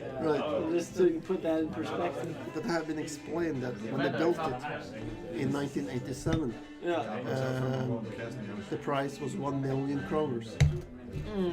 Now you counter that till today's money, it's something like 2 or 3 million after inflation. But still, you know, like it's the same as what the house costs to build today, minus the property, right? So it was cheap, right? And they had it paid down in 10 years compared to the normal 30, right? So that's the thing. Like, that's what I like to see. Like Warren Buffett, that he just took advantage of the opportunities that was presented to him. Here comes the opportunity to buy this great big house for pennies on the dollar. You buy it. Yeah. Right. But still, so I still see him as a humble man because he hasn't even later, as he has gone on the billions, he hasn't gone on like, hey, we'll build a $2 billion mansion. You know? Yeah. You gotta admire that though. So that's actually pretty good. I mean, like, how many homes do you think Donald Trump has? A How many lot. Trump towers I does mean, there exist? you start with the towers and then Yeah. you go to the mansions and We ski the resort. fucking golf courses in fucking Scotland or Yeah, whatever. yeah. Did that even get to anything? Yeah. Have you heard anything about that? No, I haven't. No. Like he wanted to buy golf courses in Scotland, but Yeah, I don't know if he he ever lives- if he succeeded with that. He lives in the presidential suite of Yeah, his yeah. golf club in Florida, Mar-a-Lago or something.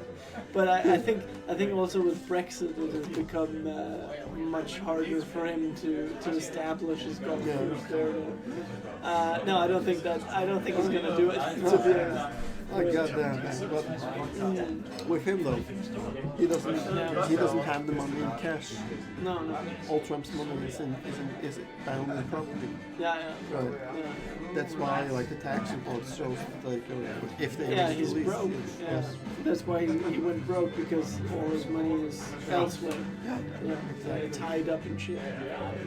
Yeah, but apparently that's the way you're supposed to do it. But like, you know me, I'm not much of a finance guy, so like I don't claim to understand it. Like if you're going into we can go like briefly into finance.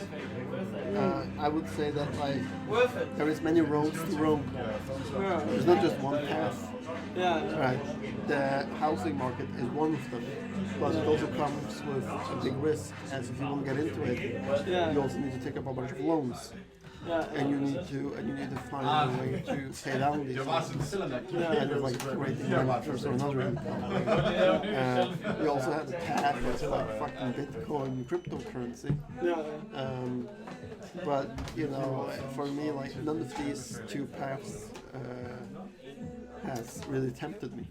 Yeah. Right. Like because like I'm not one of those people that thinks that oh shit, you invested $10 in Bitcoin 10 years ago, you would have 50 grand today. Yeah. No, because to me, like in luxury, but it seems like like you will just become rich of dumb luck. Right. And this is important to me. That I would rather become rich on skill Yeah. than dumb luck. Yeah. And that, I think actually, that's very respectable. Right. That's very respectable. Because skill is what drives civilization forward at the end of the day. So that's very respectable. And that's admirable, a noble quality indeed. I would rather spend Yeah. 10 years, for instance, making a loan off stocks, right? Yeah. Than spending 1 year, let's say, buying a fucking lot of Bitcoin. Because when you earn it with a skill, you learn to own and pay the patience. Taking the patience to read the books and patience to be curious. Right? But do you think there's a lot of people also in Norway who there's a lot of people here who are noisy at the moment because they're here. But like, do you think there's a lot of people in Norway who are how should I put this? Who are indifferent, who are rich, but who don't actually care about education, who are just like buying their way through the world. Yep. Do you think that is the case? 100%. Yeah. 100%. Yeah. And I'll say it like this for like multiple reasons, because like, Norway is just as filled with nepotism as Denmark is, if not even more so. Right? Like I've heard about people getting jobs in insurance with no education in Norway. It probably goes for Denmark too. But I've heard about that in Norway, and that in a year they earn 100 grand a year. Euros. 100,000 euros a year for being good at selling insurances. You know, they haven't owned a skill. I guess you could say they're good at like selling, they're good at convincing, you know. But it's not something that they have achieved on their own. It's just a gift that they have. Yeah, I guess that they had Yeah, natural exactly, born salesmen, exactly. right? And that's what nepotism is, Yeah. basically. You just employ the people who are closest to you, family, friends, and then because you know them, and then the skill kind of becomes second rank Yeah. in a way. Indeed, man. And that's just not a good way to run a business or even a country. No way, man. Because but it's understandable, like we will discuss this later, of course, hopefully, if we're still alive by then. Yeah, man, I'm gonna have another glass also before you leave. I don't know if you're gonna have another beer, but I think we will leave in like half an hour, Yep. so that we can make the bus home. yeah. Because I want to take the bus home at like 11, so that we don't have to take the midnight bus home. Yeah, indeed, man. So But yeah. yeah, like I was going to say, like that, the lawyer who earns 100 grand a year goes to the pub. Yeah, The same guy Yeah. sells insurances with no education, Yeah. and earns the same, right? yeah. I don't think that these two persons are weighed differently No. in both, like in skill, how they present themselves, or who they are in general. They're worth just as much. Yeah, Right. yeah. But should they? Should they what? Should they be equal in how you size them up? You know, because in my opinion, you know, like you have the lawyers, and Yeah. this is Scandinavia, by the way. So it takes 5 years to become a lawyer in Scandinavia, not free like in America. The lawyer has gone 5 years to school, learned to own a skill and study, Yeah. working hard, living on scraps for 5 years, you know, to scrape by. You know you're describing Barack Obama right now, Right. Because this was his life. He was working fucking hard because he Yeah. came from he didn't come from nothing, but he sure didn't come from a rich family. That's No, for sure. So like he worked his fucking butt off to get to his lawyer position. Right. So he was trying to own the skill. The other guy didn't. Yeah. No, that's not true. So what was the point? I got lost. Oh no, man. I got lost here. I like my point was generally this. That the guy that hasn't worked, you know, like he hasn't owned the skill. No, He hasn't practiced in the same. He hasn't practiced in the same amount. He's you know? just come from money. He's come from wealth, Yeah. and he knows how to. He's a born salesman. Sure. Yeah, he knows how to distribute money. He knows how to distribute. He knows how to sell. Yeah. But at the end of the day, he's not skilled. He's not skilled in the craft. I'm sure. He's not skilled in the art. And I'm sure I'm generalizing a little bit, but Yeah. I compare Bitcoin millionaires to the same insurance man. Yeah. Right. Yeah, of course. They haven't owned the skill. Yeah. They've been lucky with a small investment at some point in time. Yeah, That's yeah. it. You know. Yeah. That's true. Right. Definitely. Right. Do you have anything more to add? Not for this part, I think. I would be willing to take another beer, and then we can move on, and then we will continue part. What's that going to be? Part 4? I don't know. Whatever part it is. I think part 4. Whatever part yeah. it is. Well, We'll like, figure it out. Yeah. We have. I think this part is going to be, of course, on my channel, and then so on the corner we're going to have part 1, 2, and 4 Yeah. because of the flagging here in part 3. Right. I don't know. Maybe I'll intercut some elements because I don't know. There hasn't been that much. I don't think that this is like major copyrighted music. No, Like, exactly. like, It's like just low key. Yeah. I don't know. We will. We'll Maybe- figure.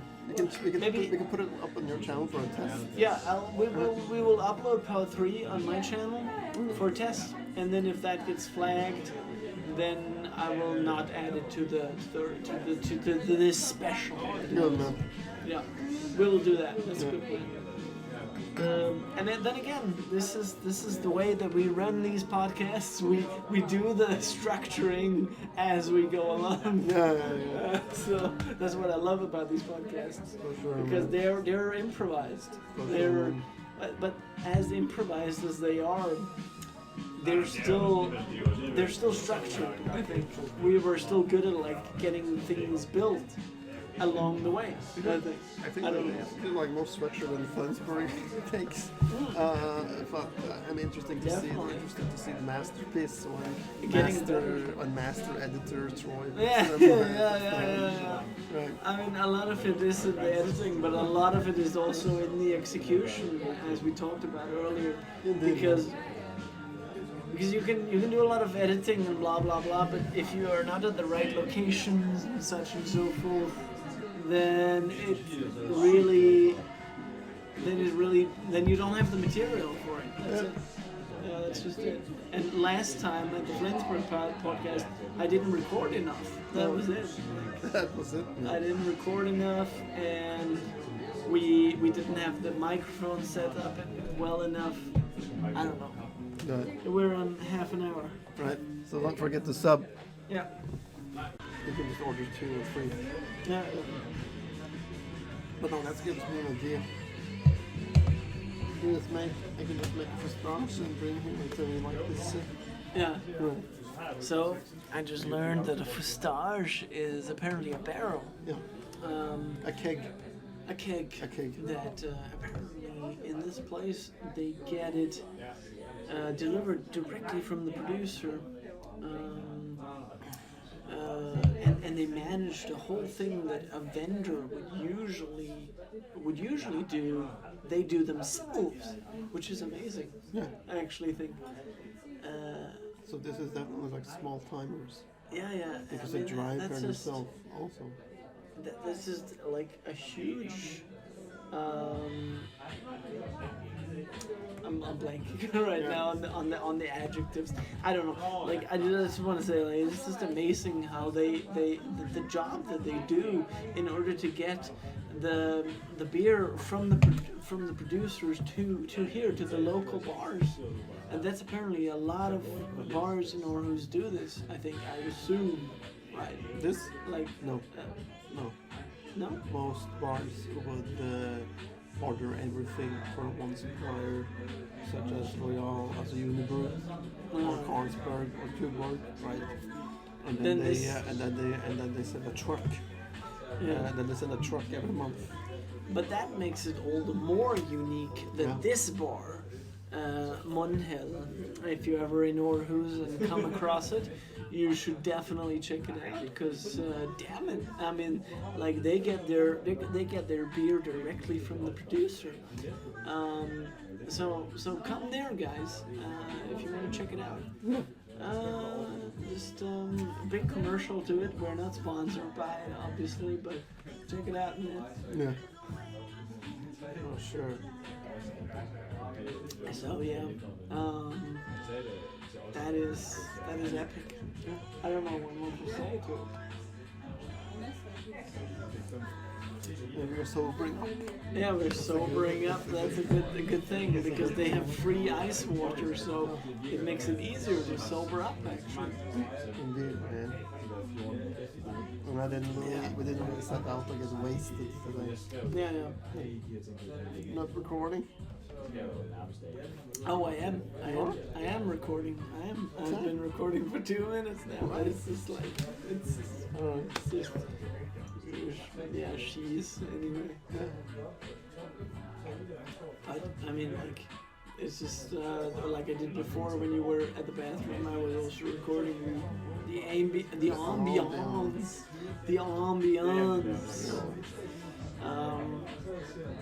But Oh, I'm still gonna hand it to you, man. You have like a way of words that I will never.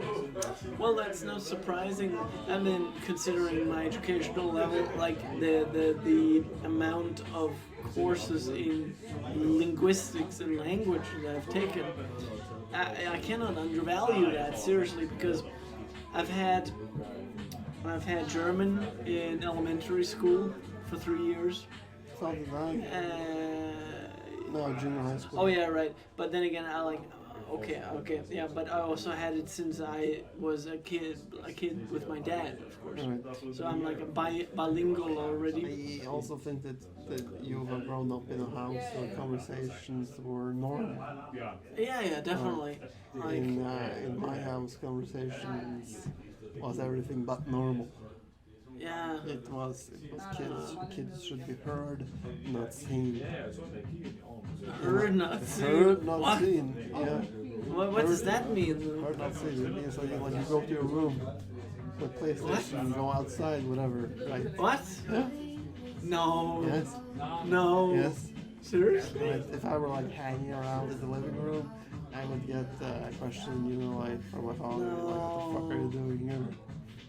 You know, like, get out of the TV, watching football or whatever. Right? Oh man. Right. God damn. So no conversations came like way later, and when we did have conversations at pubs, Yeah. yes, or at home, Yeah. it would be like, Patrick, you talk too fucking much. No, Right. no. This is not what you can say. Right. I'm sorry, but no, because this is exactly what the Michelle Obama podcast is all about, and you should hear that too. Yeah. Like, because she's talking about that in her family, and you can say what you want about Michelle Obama, but she is a sophisticated woman. You can agree on that. Yep. Right. And in her family, it was very. There was a big consensus that they would meet around the dinner table, just the dinner, not lunch, not breakfast, just the dinner table, and they would discuss everything from politics to law to new developments to news everywhere, and that, I believe, was the cornerstone of her becoming one of the greatest lawyers in the United States. Yeah. Because they had this ritual of sitting down every evening with her family and just discussing things over the dinner table. And that's what she's making a fucking podcast about now. Right, and everybody getting like a say. Yeah, exactly. Everybody getting a voice in this, Yeah, and discussion. the word goes around the table so that everyone gets a say around the table. And I think that's a beautiful metaphor and a beautiful concept, actually, to have in Western society, because we need those conversations around the dinner table. Yeah. In order to get everybody heard. And now, like you're saying with that kids should be heard, not seen, that's a little bit weird to me, because yeah, You also have like the common, like the common phrases like seen, not heard. yeah, Exactly. exactly, That you're there, exactly. but not heard. But So that confused me a little bit, because but in my case it was like different, Yeah. because it would rather say that like I was playing either outside, Yeah. or that I was in my room Yeah. playing PlayStation or whatever, having friends over. Yeah. So the heard in this sentence is just like literally heard, Yeah. where my heard is like when you're around the dinner table, Yeah. then everybody needs to speak their mind. So that's what I mean by like heard. Right. So everybody needs to be heard. Everybody That's needs to so, speak their mind. So maybe like seen, not heard makes more yeah, sense, yeah, but I'm just like exactly. saying it literally, Yeah, exactly. Like heard that Literally. heard that you exist there, but Yeah. not disturbing. Yeah, that's interesting. That's an interesting turn of phrase there. Yeah.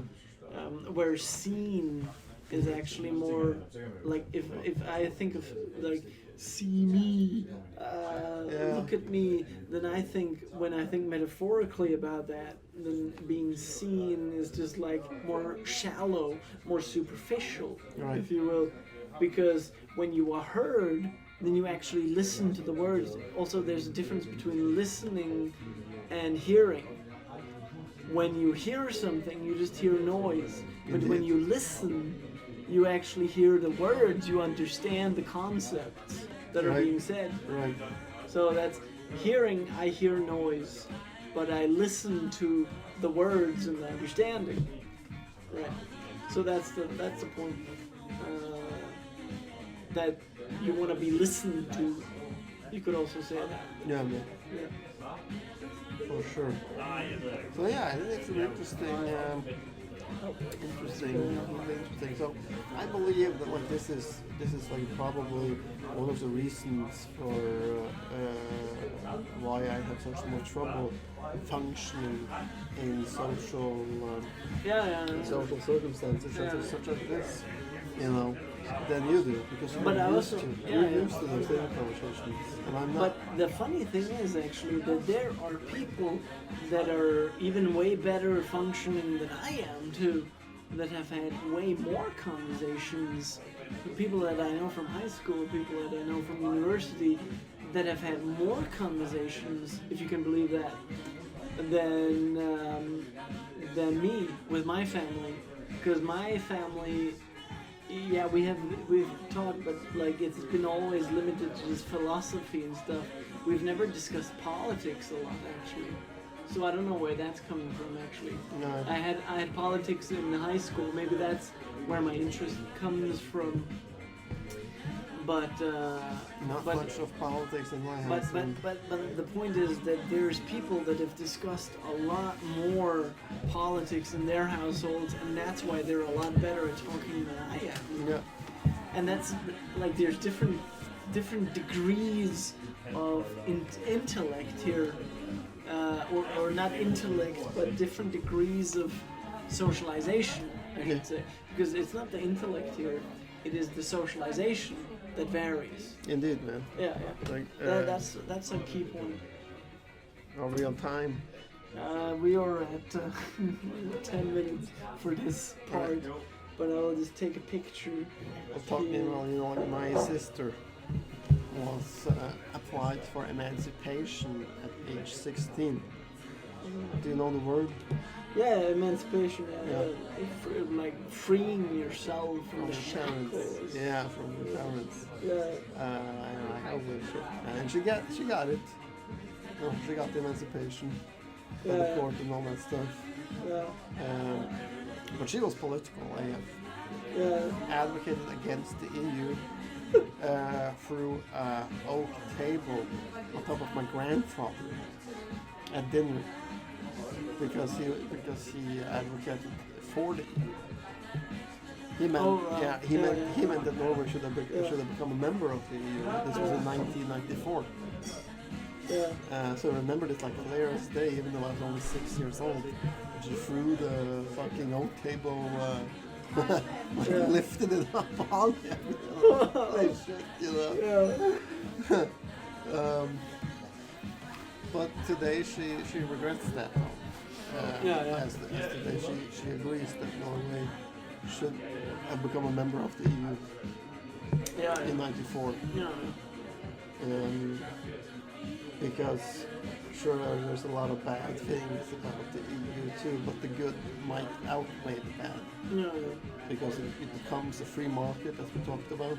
Yeah. It becomes a control organ to look out for that every business that is being conducted is conducted as it should be. Yeah. There's no monopolies. But okay, I see you're eager to end. So end the podcast. No, I'm not eager. I'm not eager at all. We can end. 7 minutes more. We can end the podcast and. But yeah, like we can talk about this more later because it's interesting as well whether you should be a member of the EU. Brexit is a perfect example of it. But yeah, like I mean, like yeah, we can walk now, then we will not miss the bus. That is always nice. And you pay for the bus home? Yeah. Because I got the beer. All right. Yeah. Okay. Yeah. Yeah. And we will see you in part Something. 4 or 5. I don't know. Something. Don't forget to sub. 1, 2, 3, and we're live again here for part 4 of The Corner. And guess where we? No, where we are? We are. Yeah, guess where we are? We are at McDonalds. We're at fucking McDonald's. You know, like that this takes me back. You know, like because I went on like this safari trip in Portugal. Yeah. And the deal was that we were also going to eat, you know, like home butchered chicken. Yeah. And have freshly squeezed orange juice. from one of these farms, also grown at the farm, right? We had another guy that was like fucking with us and saying like, change of plans, guys. We're going to have lunch at McDonalds. The joke didn't fall in good order, feel like, because people had like paid like $100 for the safari trips. Shit. But yeah, I'm going to intercut another video here. So starting right now. Here you can see we got our setup here with the microphone and with the laptop at McDonald's, and we have a beautiful view, as you can see here, of the town square of Aarhus, where we have pretty much not too crowded here, but well, we like I went with a small soda here because I'm not really hungry. But Patrick here is chugged down on the McFlurry. Yeah, man. For sure. So for sure. we're in the midst of the city central McDonald's here. I'm actually just going to cut out the video here because it's getting too crowded. It's like too crowded, yeah, man. There's the police driving by as well. Oh yeah. I feel like we're in some GTAs. Standing, waiting for the connect or whatever in the town square. It's pretty intense. Oh shit! There's a tunnel under that house. Oh yeah. Where it lifts people. Hold on, I'll just cut into some more video here. As you can see here, the bus is just coming out of the tunnel, and they do that frequently. It's called the bus street. Busken. Yeah, so it's actually called the bus street. That's because pretty much all the buses in the city, which is like 30 buses, I will say. 30 bus lines, so it's more than 30 buses. It's like probably hundreds of buses that drive by this street every single hour. What's that up there?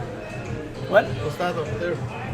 Up there, that is, I think it's a restaurant. Is that Sharks? I've never actually been there, but it looks sophisticated though. Definitely more sophisticated than what we're doing right now. the corner at McDonald's, and I'm wearing a shirt. I would say that we're adapting. We are adapting. Yeah, you know, yeah. like, because like, if this wasn't it, then the alternative would have been to record in the fucking toilet on the pub. Yeah. to get like the keys when we need to record, right? Because it's literally so packed, folks, at these pubs. Because of some football game. Yeah, it is. And like every bar that we went by, there was a football game on a big screen going on, and there was people packed and sitting in front of it. Yeah. But we will find a bar later tonight and have another beer. Yeah. This is just like the resting part, if you will, of this episode. And like we don't know if we're going to record at the pub. Most likely not, because it's going to be so packed. But we're going to do our best, and nevertheless we are going to record when we get back into Troy's apartment in the big city. Yeah, definitely. Because I recently just moved, and I moved out of the... He lives in a penthouse. Downtown. In a penthouse downtown. By the water, yeah. Downtown by the water. That's all you guys gotta know. Yeah, man. You don't need to know any more about it. Nah, I don't know. No problem. No, but to be more honest, and we're all about just keeping it cool, keeping it casual here on the corner. Yeah. I live outside the city, far outside the city, 18 kilometers to be on the boonies. Yeah, in the boonies, and it's cool. It just takes an hour to get in there. It's Sure, actually not so different from my place, because I also live in the boonies. Yeah, but where they have built this small suburban patch of houses and grocery stores. Yeah. And they've done the same as you. Because you do live out in the boonies, but you have like this small patch of grocery stores. And it's like, I think it's okay because like what I also discussed with one of my friends was that you don't need to live in the center to have a good life. I mean, that's why the prices for apartments in the city are going crazy. Like, it's not just in Aarhus, it's even worse in Copenhagen, and I can only imagine how bad it is in NYC, for instance. And that's because everybody wants to get in the city. We have this enormous centralization going on where people just I need to get to the city because that's where shit happens. But it's really, you really don't have to do that in order to have a fulfilling life. You can get just as much done on the ride to and from work. Do you know like what the most packed place in the United States is with people? No. New Jersey. New Jersey. 40 million people lives in New Jersey. So like it's the most packed state per capita in area-wise. And a lot of the reason here is because, you know, like New York City lays in New York, but it lays in the south end of New York State, and you have the Hudson separating Jersey from New York, right? And rent and just generally living prices in New York City is like becoming so big that the poor people in the bottom of the ladder, is being forced to move from the city, and then they typically move to Jersey City. Filling up on those 40 million people. You know? But that's because New York is so packed as it is, so people have to move out there.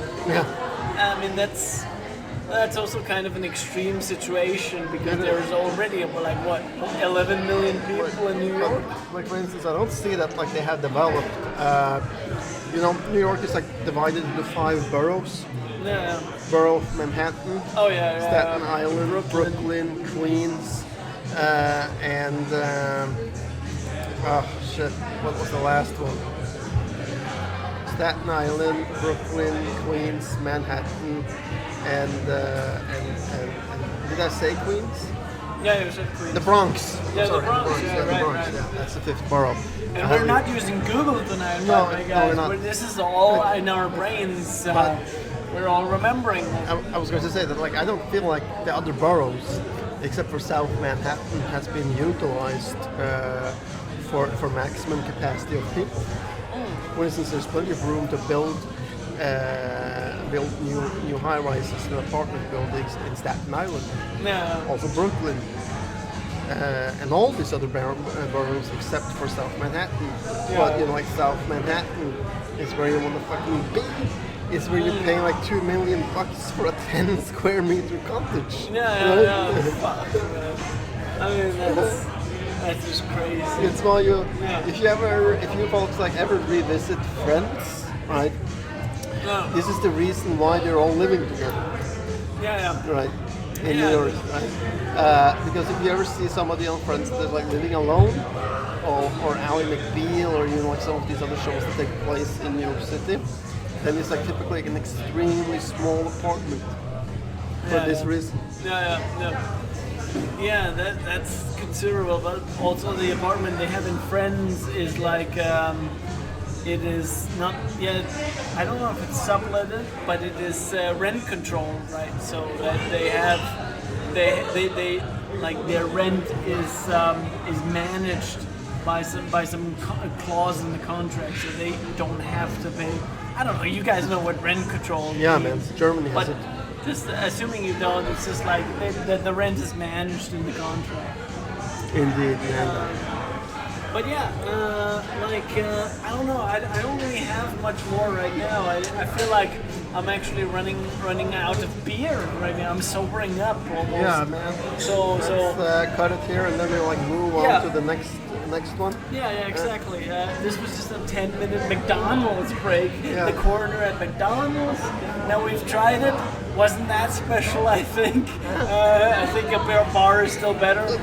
That's like how how a lot of things is in life, right? Yeah, it's true. You build up anticipation that it's going to be the bomb, that nothing's going to beat it, and when you experience it, it was nothing. Yeah, it's you know, true, like you get your license to drive a car, Yeah. it's like it's nothing. You know. Yeah. But yeah, like we've tried it now, and we Yeah. are going to move on to part 3 now. Peace out Peace out. and sub. Alright, ladies and gentlemen, we are back here from the corner on the bus. On the fucking bus. And probably the most thing you will hear during this part, which is part 5 or part X, as we might call it, is the bus background noise. ASMR. ASMR, right? And us drinking beer. But another way, man, I will until the acceleration is gone. I will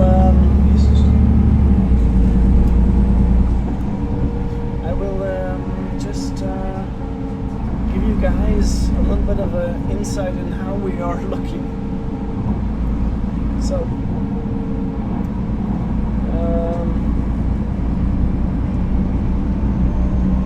Where to start? I don't know. Okay, so yeah, so we have a seat here for the microphone, and we have a beer here. We have the laptop here. We have the bus there. We have Patrick there with a beer in hand, who's sleeping, it seems. But the Royale is steadily in his hand. So that's all good, man. That's all good, man. And I am, as you can see, also pretty good. So we're chilling. We're chilling in the back of the bus. At the back of the bus, while it's making noise, and pretty chill. It's not cringe at all. It's chill, as you see. And time is 11:30, so we got about I would say 20 more minutes to go in this bus, so we can get a podcast going here, I would say. Completely horrified.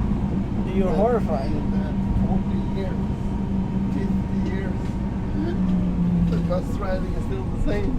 Yeah, exactly. The bus riding is still completely and utterly the same. Like where is the hyper boosters under the bus to make it feel like the fall from a bad air? Yeah. You know, like they don't have stabilizers. Yeah. Stabilizers. They don't have that. Yeah. Or the magnets that it's floating on. There's nothing like that. It's just still the same old four wheels, like they had in the old Wild West, actually. Because nobody has ever seen potential in early buses. No, So exactly. Does the evolution is non-existent? Yeah. And actually, I'm gonna just take up the microphone here because we won't be able to hear much. All right. Okay. So, because we don't have much, there's a lot of background noise obviously on here, so we're gonna have to talk very closely to the microphone when we're talking. But yeah, like as we talked about, it is pretty much still like you would drive for the past 10, 20 years. No, even further than that. Think about like it. Think about it. Yeah, you can just hold it. Dude. Like, all this fucking evolution in cars. Yeah. I mean, like, I recently drove a $1 million Mercedes SUV. Oh, And it was like driving a fucking spaceship. Yeah. Right. Couldn't feel the speed. I could hit the button. It would just say, like, max speed to car in front. Yeah. All I need to do is, like, steer. Yeah. And it will also stop if it needed to.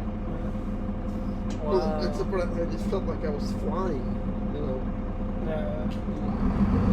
I tried to like watch it, but my dad was like, I just go 100 anywhere.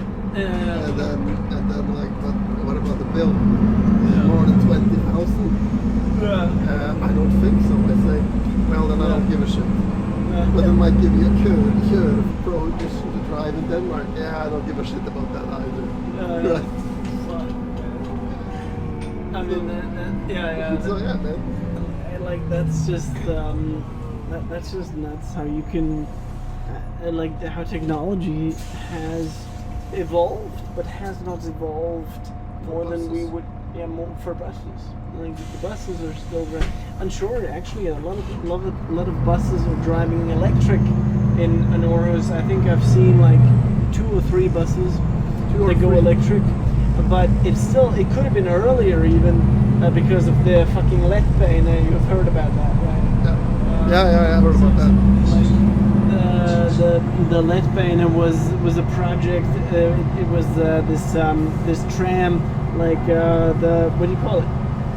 Yeah, the tram. Yeah, the tram that a lot of cities already had, but apparently Aarhus, the city that we're in, didn't have that. And they wanted it. They just eagerly fucking wanted it, and they wanted it so much that they made a deal. We want this fucking tram rather than we want 30. No, it was 30 electric buses going around, and then they got it, and now it's only like 5 years later that they got they have 3 buses. So we're talking one fucking tram over 30 electric buses, basically. So where's the money from the toilets going? For the toilet. Yeah. You're paying to take a shit in the city. I mean, it's just it's crazy. How this is going, but like I don't know, man. Yeah, we can hear some more bus sounds. ASMR right now because I'm out of topics to talk about. So we'll just hear some bus sounds, I guess. It is fucking crazy that the bus technology hasn't really evolved. Yeah. Like sure you have like electric buses, but we still don't know nothing about electric cars and buses. Yeah. Because you don't know if that shit's gonna last 2 years. Because the battery loses its efficiency year by year. Same as like if you have a solar panel roof, right? Yeah. This roof will have lost 80% of its efficiency to charge up your house, you know, within 20 to 30 years. So what did you pay $50,000 for in the first place? Right? Yeah, sure.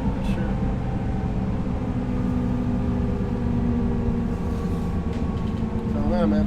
I'm just looking. Yeah. Okay, this is gonna be this is a bit of an experimental part. I might cut this in at the very last of the episode, so that you guys won't have to be bothered with this until the very last. This could be the last part of the episode, except for the outro. But yeah, like because this is very experimental, and like I'm just watching the sound levels fluctuate at the yellow level because they always fluctuate there because of the bus noise, which means that when they're fluctuating at the yellow level and we're talking at the yellow level, that must mean that our voices are the same as the bus noise, right? Yeah, man. So yeah, there's a lot of noise here. That's just what it is. That's what it means. So I don't know, man. Maybe we'll just cut it here then in like 1 minute. When we're in 10 minutes, or we'll just cut it here, I guess, because there's just too much noise here. So yeah, we'll see you in Oh right, that's true. We're almost home, so yeah, we have it. We have it here. Actually, I'm just gonna take a picture of this. I'm gonna record Patrick's phone here as we speak. I don't know if you can see this, but we are there where the blue marker is, and we're going to the red marker. So that's about as much information as you were getting. Yeah, man. That's about, I don't know how many kilometers that is. 5.4. 5.4. So that is not a very far distance. But you can see it is very black outside. And you can see my shadow there. So yeah, it's definitely, you can imagine how dark it is to bicycle through all this crap. Yeah, man. And I do that. 4.1 now. Yeah. But I do that because, and this is something I've thought about a lot over the last. You gotta earn the money. No, exactly. Not only that though, I save the money, of course, but I'm not afraid of the dark. I'm not afraid of fucking darkness anymore. I just fucking bicycle through it. I'm like fucking ice cold, man. That's good, man. I'm just like, fuck it. Like, yeah, I have a pocket knife with me in case some wild wolf or something will jump me. I'm just like thinking that like you're just as lethal as anybody else. Yeah, exactly. You just go ballistic. You can stab somebody 80 times. Right? Exactly. You're not less dangerous than a knife psychopath walking around in Aarhus. No, exactly. And even if there was a knife psychopath, like I'm armed with a pocket knife, like every other motherfucker could be. It's a fair fight. So it's a fair fight, yeah. And I have my e-bike, so I'm fast. But in case I do need to defend myself, I will fucking draw that knife and I will fucking knife you. That reminds me of this old Viking rule about trekkamp. Yeah. Right. Yeah. You could challenge anyone to trekkamp, which is essentially a death match. Yeah. So it would be like, hey Troy, I know I just killed your pops or your mom or whatever, right? Yeah. But here's your options. You can either fight me to the death in trekkamp, and one of us lives, or we can forget about the whole thing and go and have a pint. What do you say? Wow, fuck, man. That was Viking age. Yeah. Yeah, and that's the exact same thing. How are we on kilometers, by the way? 2.3 kilometers left. Yeah, okay, I think we're almost there, so I'm gonna pack all this equipment down now because I have the microphone in my hand and stuff. So we will see you in part 5 or 6 or whatever the fuck this is going to be. So we'll be right back in a bit. Sup? And we're live. The only question is like Peaky Blinders, like how can you continue functioning to be a boss when he drinks probably like a liter of scotch a day? He starts with like drinking like a kitchen glass full of whiskey and like waking up like fuck it, fuck my PTSD, fuck everything, you know. Just gonna have this glass of scotch and a cigarette and I'm ready to go. Alright, so there, good. Alright, we are live again. We just poured some scotch and hold on, now we got video. No wait, hold on. Yeah, now we got a video. So we just got poured some Dull Winnie Highland single malt scotch, 15 years old. And we got it right here in the glass. And yeah, we have just been out in Aarhus City, and yeah, now we're back here, getting on with the podcast, as you would say. Like, I don't know, man. I don't have any more topics in mind. I don't know why. I have plenty. You have plenty. Then that's good. Then that's good. Then let's hear him. Let's hear them. I want to continue on with the last one, like about how important it is to own a skill. But before we get into that, we need to assess the doll winning. Yeah, I just remembered the whiskey topic. That's obviously always an important one. How are we assessing the 15-year-old over the German one? This is smoother. This is smooth. This goes smoother. down a lot smoother. Yeah. Yeah, of course it does. It doesn't have like a smoky character aftertaste to it. Yeah, and it should. Obviously, it should because it's 15 years old, and you would expect it to go down smoother, of course. I think it actually says on the box that it is slightly peated, but I can definitely taste it's not as peated or not as smoked as the German one. Definitely, that's for sure. Definitely, man. So yeah, man, I'm just gonna cut out the video here because it's getting. Yeah, it's been a long time since I've actually tasted whiskey. Oh wow! Because the last liquor that I bought in Germany was a P2. Oh. P2 is Brazilian rum. No. Over sugar cane, but it's clear. No. It's not brown rum, it's clear rum. Yeah. And I don't know, like P2 has like a weird taste to it because it kind of like tastes more like a tequila Yeah. than the rum. Yeah. But I pretty much just bought it because I saw this session of like Kitchen Nightmares. Yeah. Where Gordon Ramsay went to this restaurant in New Orleans. Yeah. With two brothers.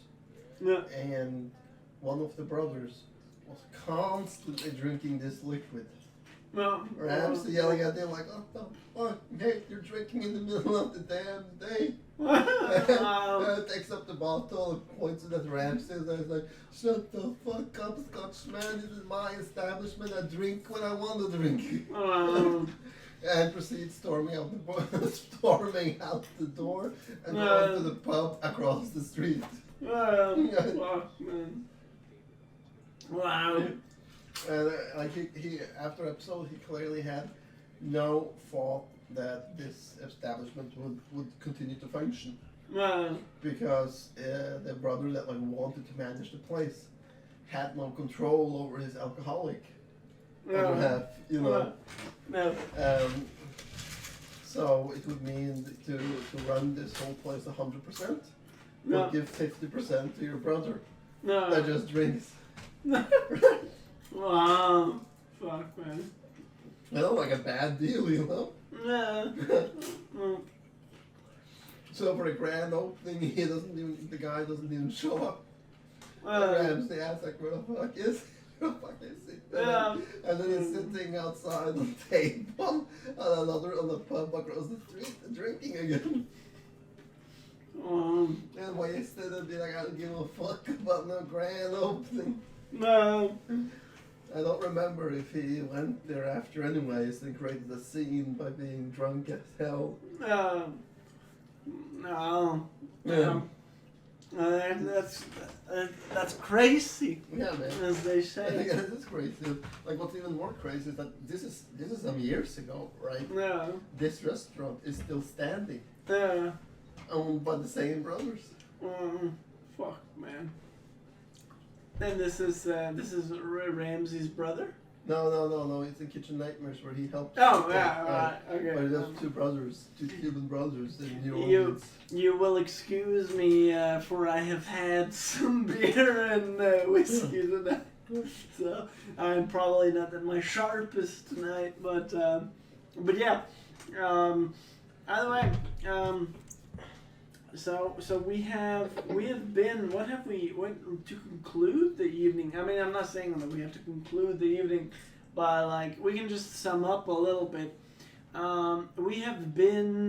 We started out here at my place. Then we took the bus where we had some beer. We should put up a map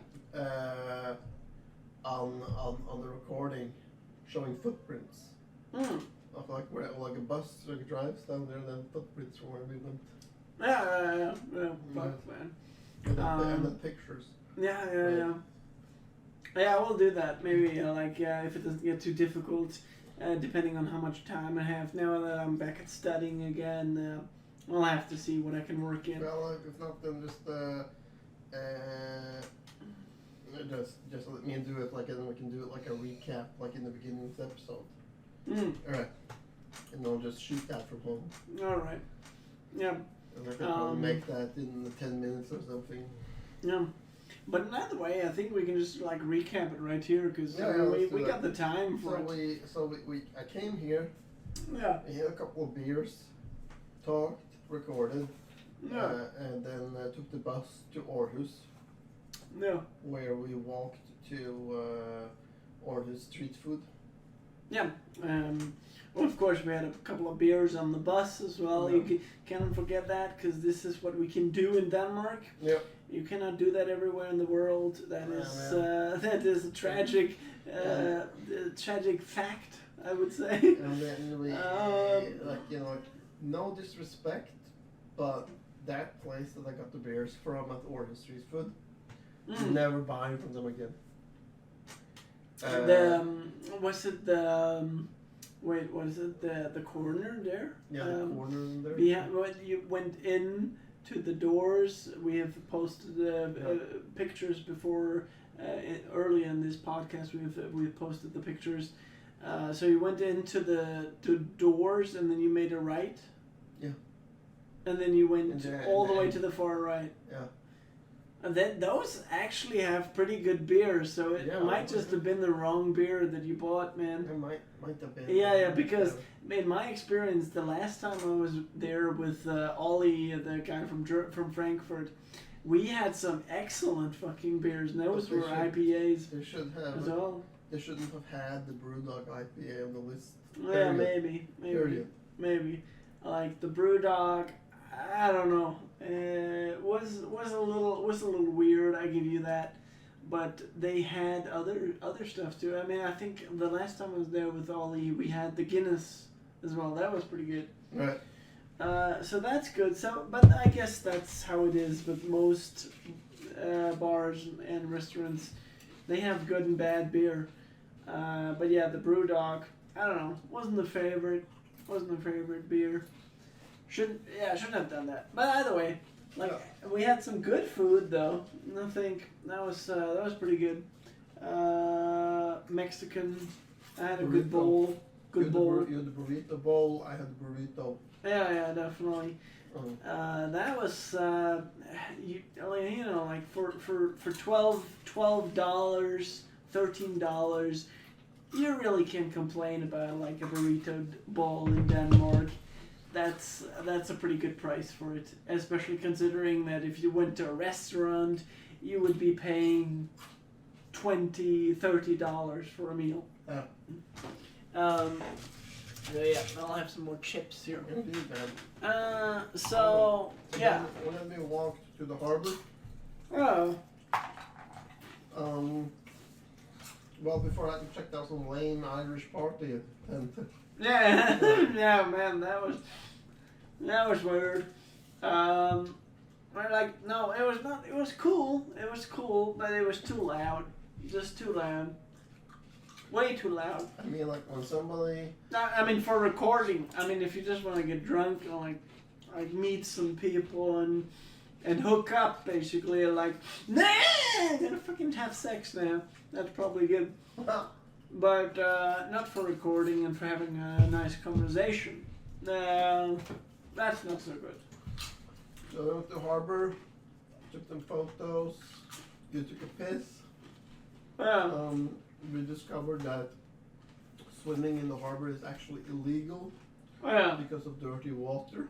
And then we worked a little more.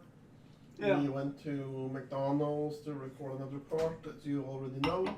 And then we walked a lot in Aarhus. A lot around. Until Basically saw the entire inner city.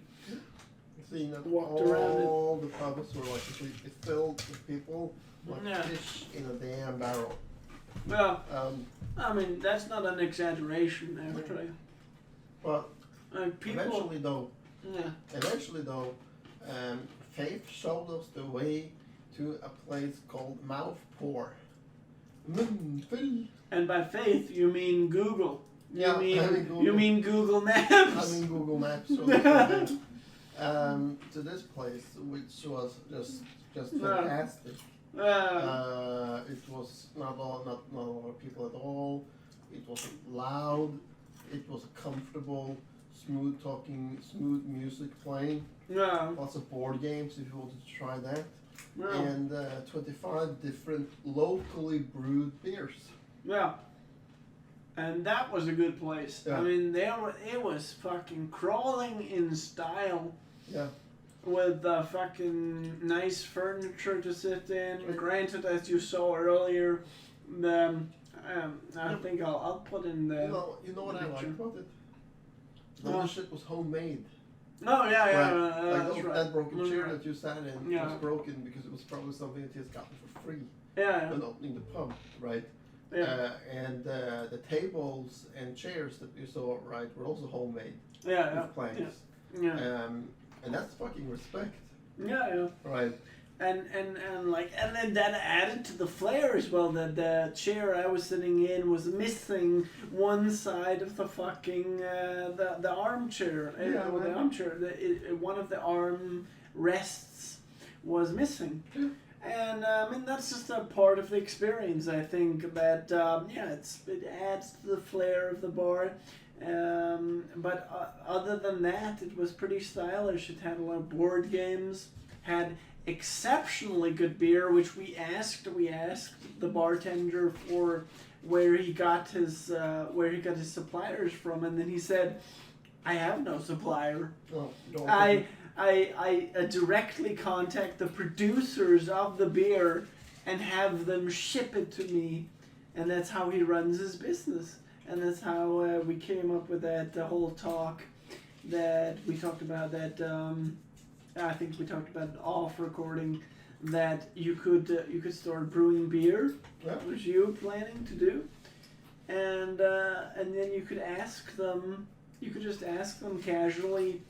Like of course, if we enjoyed the beer that we brewed ourselves, you could ask the owner, "Will you sell this beer?" And he would be like, "Yeah, because I buy from the producers." Okay. And then he would buy it from us, essentially. I can see that. Like, I need you on my side to go and deliver it, because if I was the one that was like standing for the solo, I would just slam the keg on the bar table and say like 2 words, like taste this, and 2 more words, like how much, and then so definitely. But yeah, you could theoretically do that, but like it's a whole other thing in practicality. But I don't know, man. Like I believe if you put something on the table that we would have tasted before and that anyone else would have tasted, like stuff that we have brewed ourselves. I need to like emphasize that to make that clear. Stuff that we have brewed up in your basement or no, not your basement, but you know, like your house. Yeah, garage or whatever. Then and then if people like that, then I don't see nothing wrong with slamming it on the bar table, the bar counter at his place, and him having a taste at it and saying, "Sure, that actually tastes quite good. Yeah. Let's fucking start selling that in my bar," which is called what was it called? Mouth pour. A mouth pour, a Mundhäld. But it's a lot of potential there, you know, like with other pubs also to do that. And I think it would combine a hobby with profit very nicely. Yeah. So that was just like the thought on that. Yeah, definitely. And I've been talking earlier about how much how much I respect owning a skill, Yeah. right? And if there was Yeah. like, if there was a skill I wanted to own, Oh, it yeah. would be 2 skills. Yeah. One would be trading in stocks, and the other would be brewing beer. Oh, yeah. 2 skills. Yeah.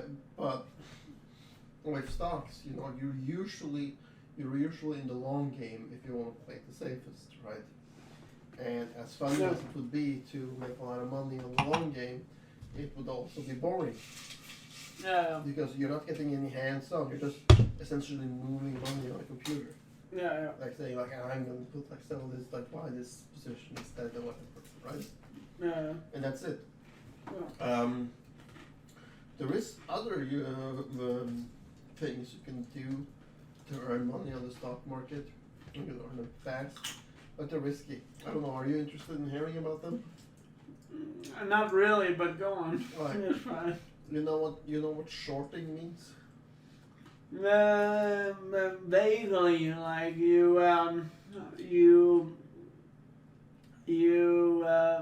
explain it. I'm too drunk to explain it right now. Something like Right. you buy,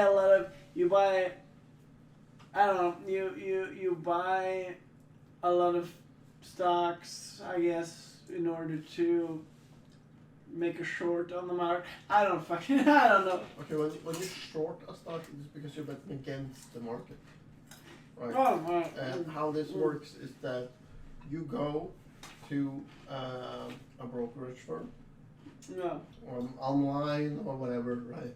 Yeah. And you say that I want to short Tesla. I want to short Tesla, and I'm like betting that like they're going to drop 5-10%, 10% or whatever, right? Yeah. In X amount of time, Yeah. right? Yeah. However, you're not paying full price for the stock. Yeah. You're paying pennies on the dollar, but you get the full profit. Oh, Does that make sense to you? Like it's like you're renting, you're renting the stock. Yeah. You're getting all the profit, All right. but only paying like 1/10 or 2/10 of the full price, right? Yeah. Okay. But the catch is that this is only for a limited time.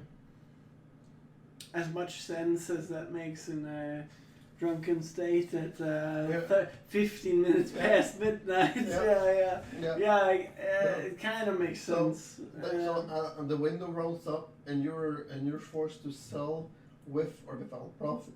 Yeah. A downside is that you might take the loss, right? And that Yeah. they're actually gone in the plus, and you earn nothing.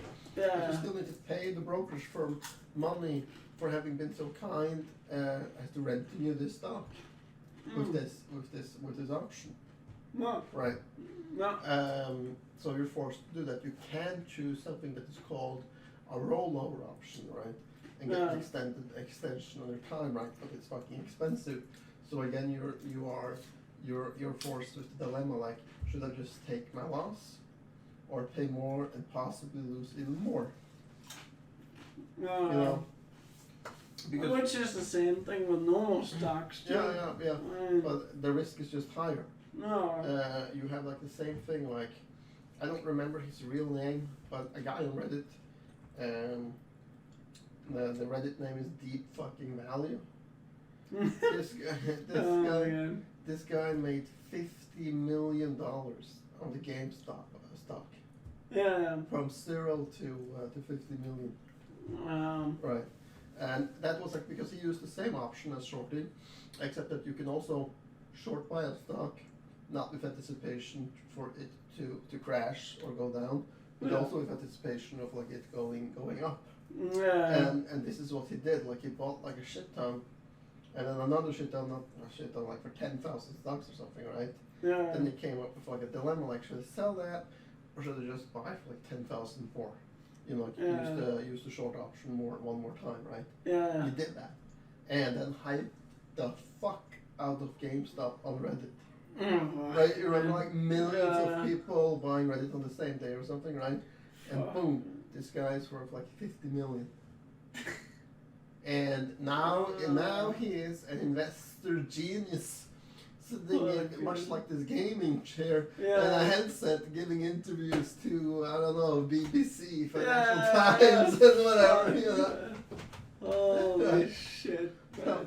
So I'm asking you, like, was this luck or was this skill?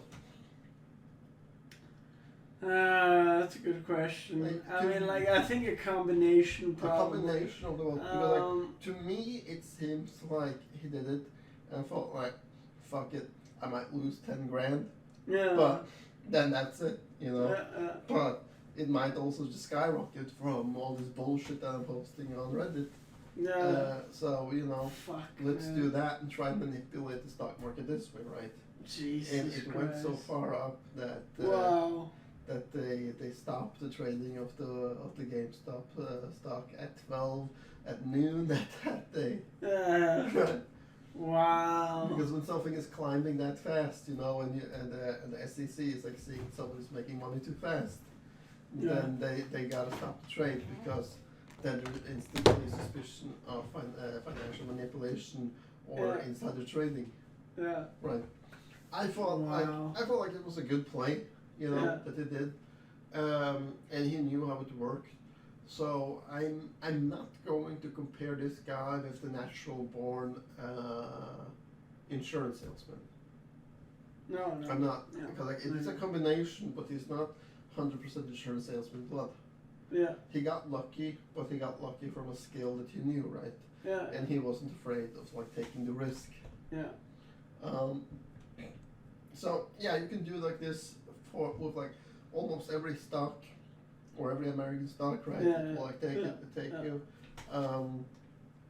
and you can like see this all over Reddit, on the Reddit threads, about people doing this, trying to make the same play but ending up losing everything.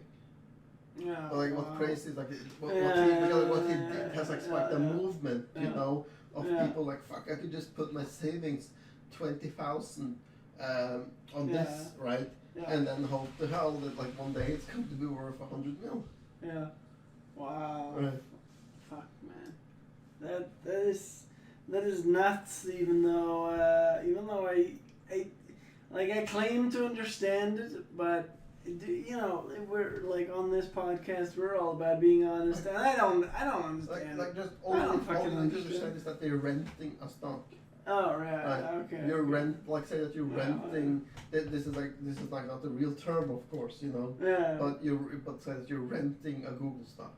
Yeah. Google stock is like $2,200 at the time, right? Yeah. But you can rent a Google stock for $220 Yeah. for 1/10, right? But if the Google stock goes up 10%, Yeah. you get what the real stock is worth, right? Oh, You get yeah, 220. okay. You get $220 in returns then, Yeah. on top okay, of your okay. already 220 invested. Oh, That's okay, how yeah. that's how it works, right? But the catch. Okay, I think I got it now. But the catch is that you cannot hold this indefinitely. Yeah. Because if you could hold it indefinitely, there wouldn't be any risk, or it'd be a very little risk, right? Yeah. So Yeah. you have like expiration date Yeah. on it, where it says that maybe you need to sell it by January 2022 Yeah. or a year from now, right? Well, yeah. Wow. I'm going to get some ice cubes now. You want another doll Winnie? No, just ice cubes in my glass is fine. Then I'll get some ice cubes and we'll get some water as well, Will you so that stop we it and then can. record again? No, we'll just leave it Yeah. because that's contributing to the atmosphere of Let's the. do that. I will intercut this video right here. While I'm getting the ice cubes, I will. Holy shit, man! I just dropped my phone, but it doesn't matter because I got what do you call it? Pentaglass. All right. I got military glass in my phone. Military glass in my phone, right? There they are, man. Whoa, fucking ice cube tray for the win.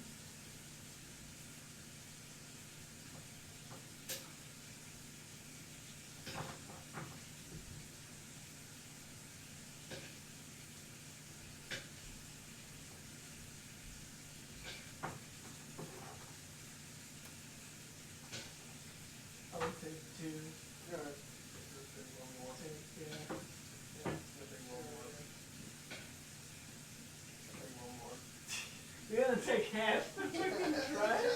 What the fuck?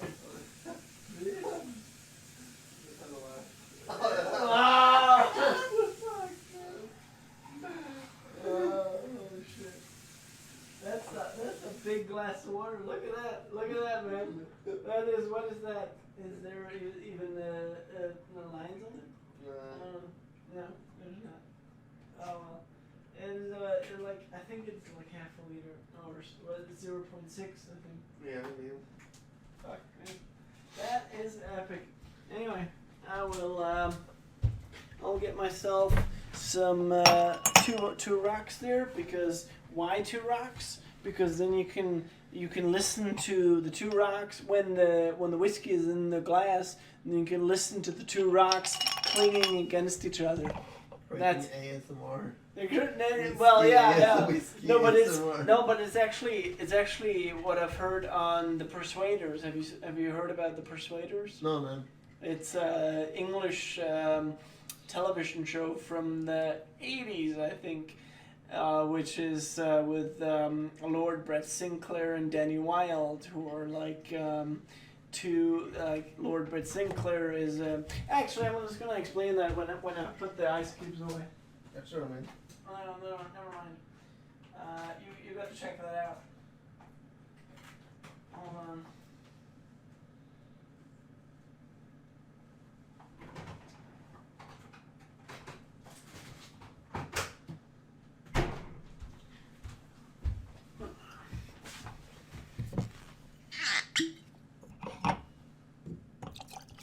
Alright, man, so this is a picture of deep fucking value, or his real name, Keith Gill.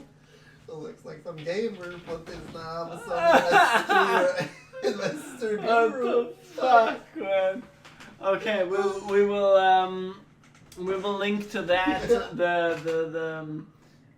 Just remind me of it. God damn, man. Fuck, man. So, Holy like, shit. This is like a thing that I don't understand. I mean, like, compare it with me. You win the Euro jackpot lottery of like, say, like 500 million or whatever crazy amount it is, right? And tomorrow, well, now you're a financial genius. Why? Oh, you have money. And you're investing money, right? Wow, shit, man. Holy shit. Alright, so back to, now we're talking about money. This character, like the Persuaders. There is 24 episodes which were shot in the 80s. It is a British television show. And we have 2 characters. We have Lord Brett Sinclair, who is coming from money. He's basically born with a silver spoon because he's a lord. And he's played by Roger Moore, James Bond. Plays James Bond as well. But in this... How old is it? It is from the 80s. It's quite good. And then we have Tony Curtis, who played... You know Tony Curtis. What does he play? He plays Danny Wilde on the show. Alright. And they play like this, these 2 rich, I want to say billionaires, but I don't think that they are billionaires. I think they're just millionaires, but they are fucking rich, and they're put together because they have both explosive skills, and to combine their skills are like fucking. They end up like taking down a lot of gangsters. But it's quite entertaining for an 80s show. And in Germany it was a fucking hit because it was translated and it was fucking funny as shit. But in England it was just like, it was an okay show to watch. But I will you guys should check it out, and you should watch it as well, or at least watch 1 episode of it. It's a good 80s show to watch. I grew up with it, and it just shows like the fucking the richness that this character Lord Brett Sinclair is born with, but he's actually not using it for anything. He's just born with a silver spoon in his mouth, but he is not. You know what that means? Silver spoon in your mouth, like.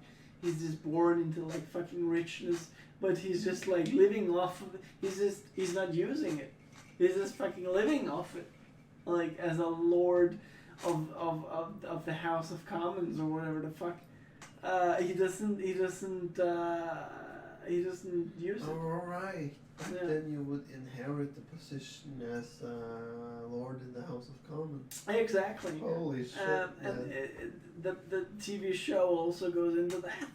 Like it doesn't just being born into richness, into wealth. Born into a career Yeah, of that giving doesn't money. that doesn't equate that you also have the skills. Now, of course, he has the skills in the TV show, but he doesn't use it because he's used to this fucking wealth. Yeah.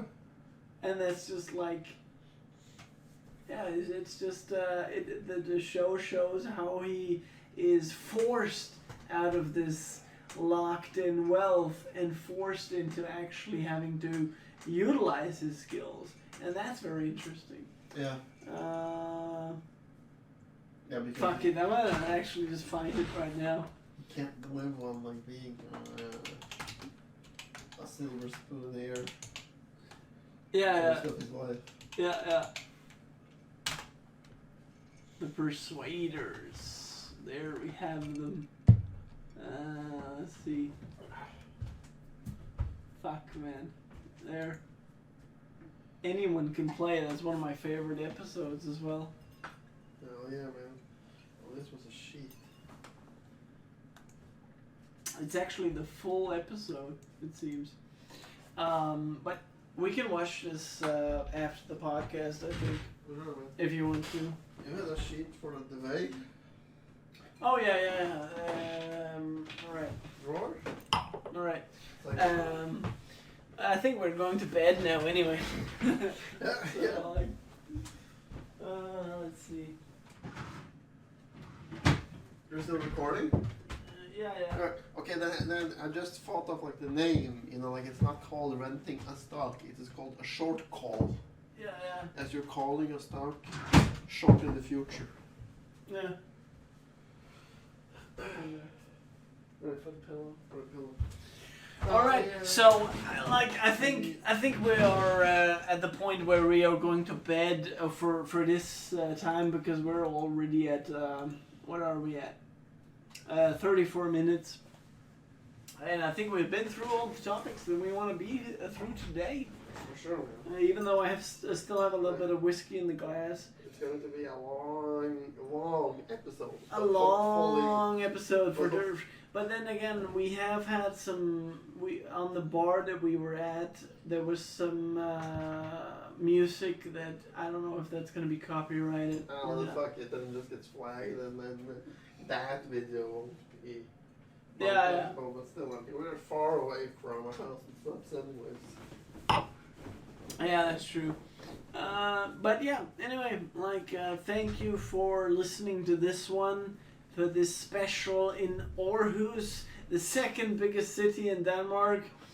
And we will see you in the next episode. I don't know when this is going to be, but this was definitely a good one. I enjoyed it very much. I enjoyed the food. Enjoyed the whiskey, enjoyed the fucking beer at the different fucking bars that we've been at tonight. And I enjoyed my own beer, which I stocked in the fridge. And you have anything to add? Only one thing. Sub. And there we go.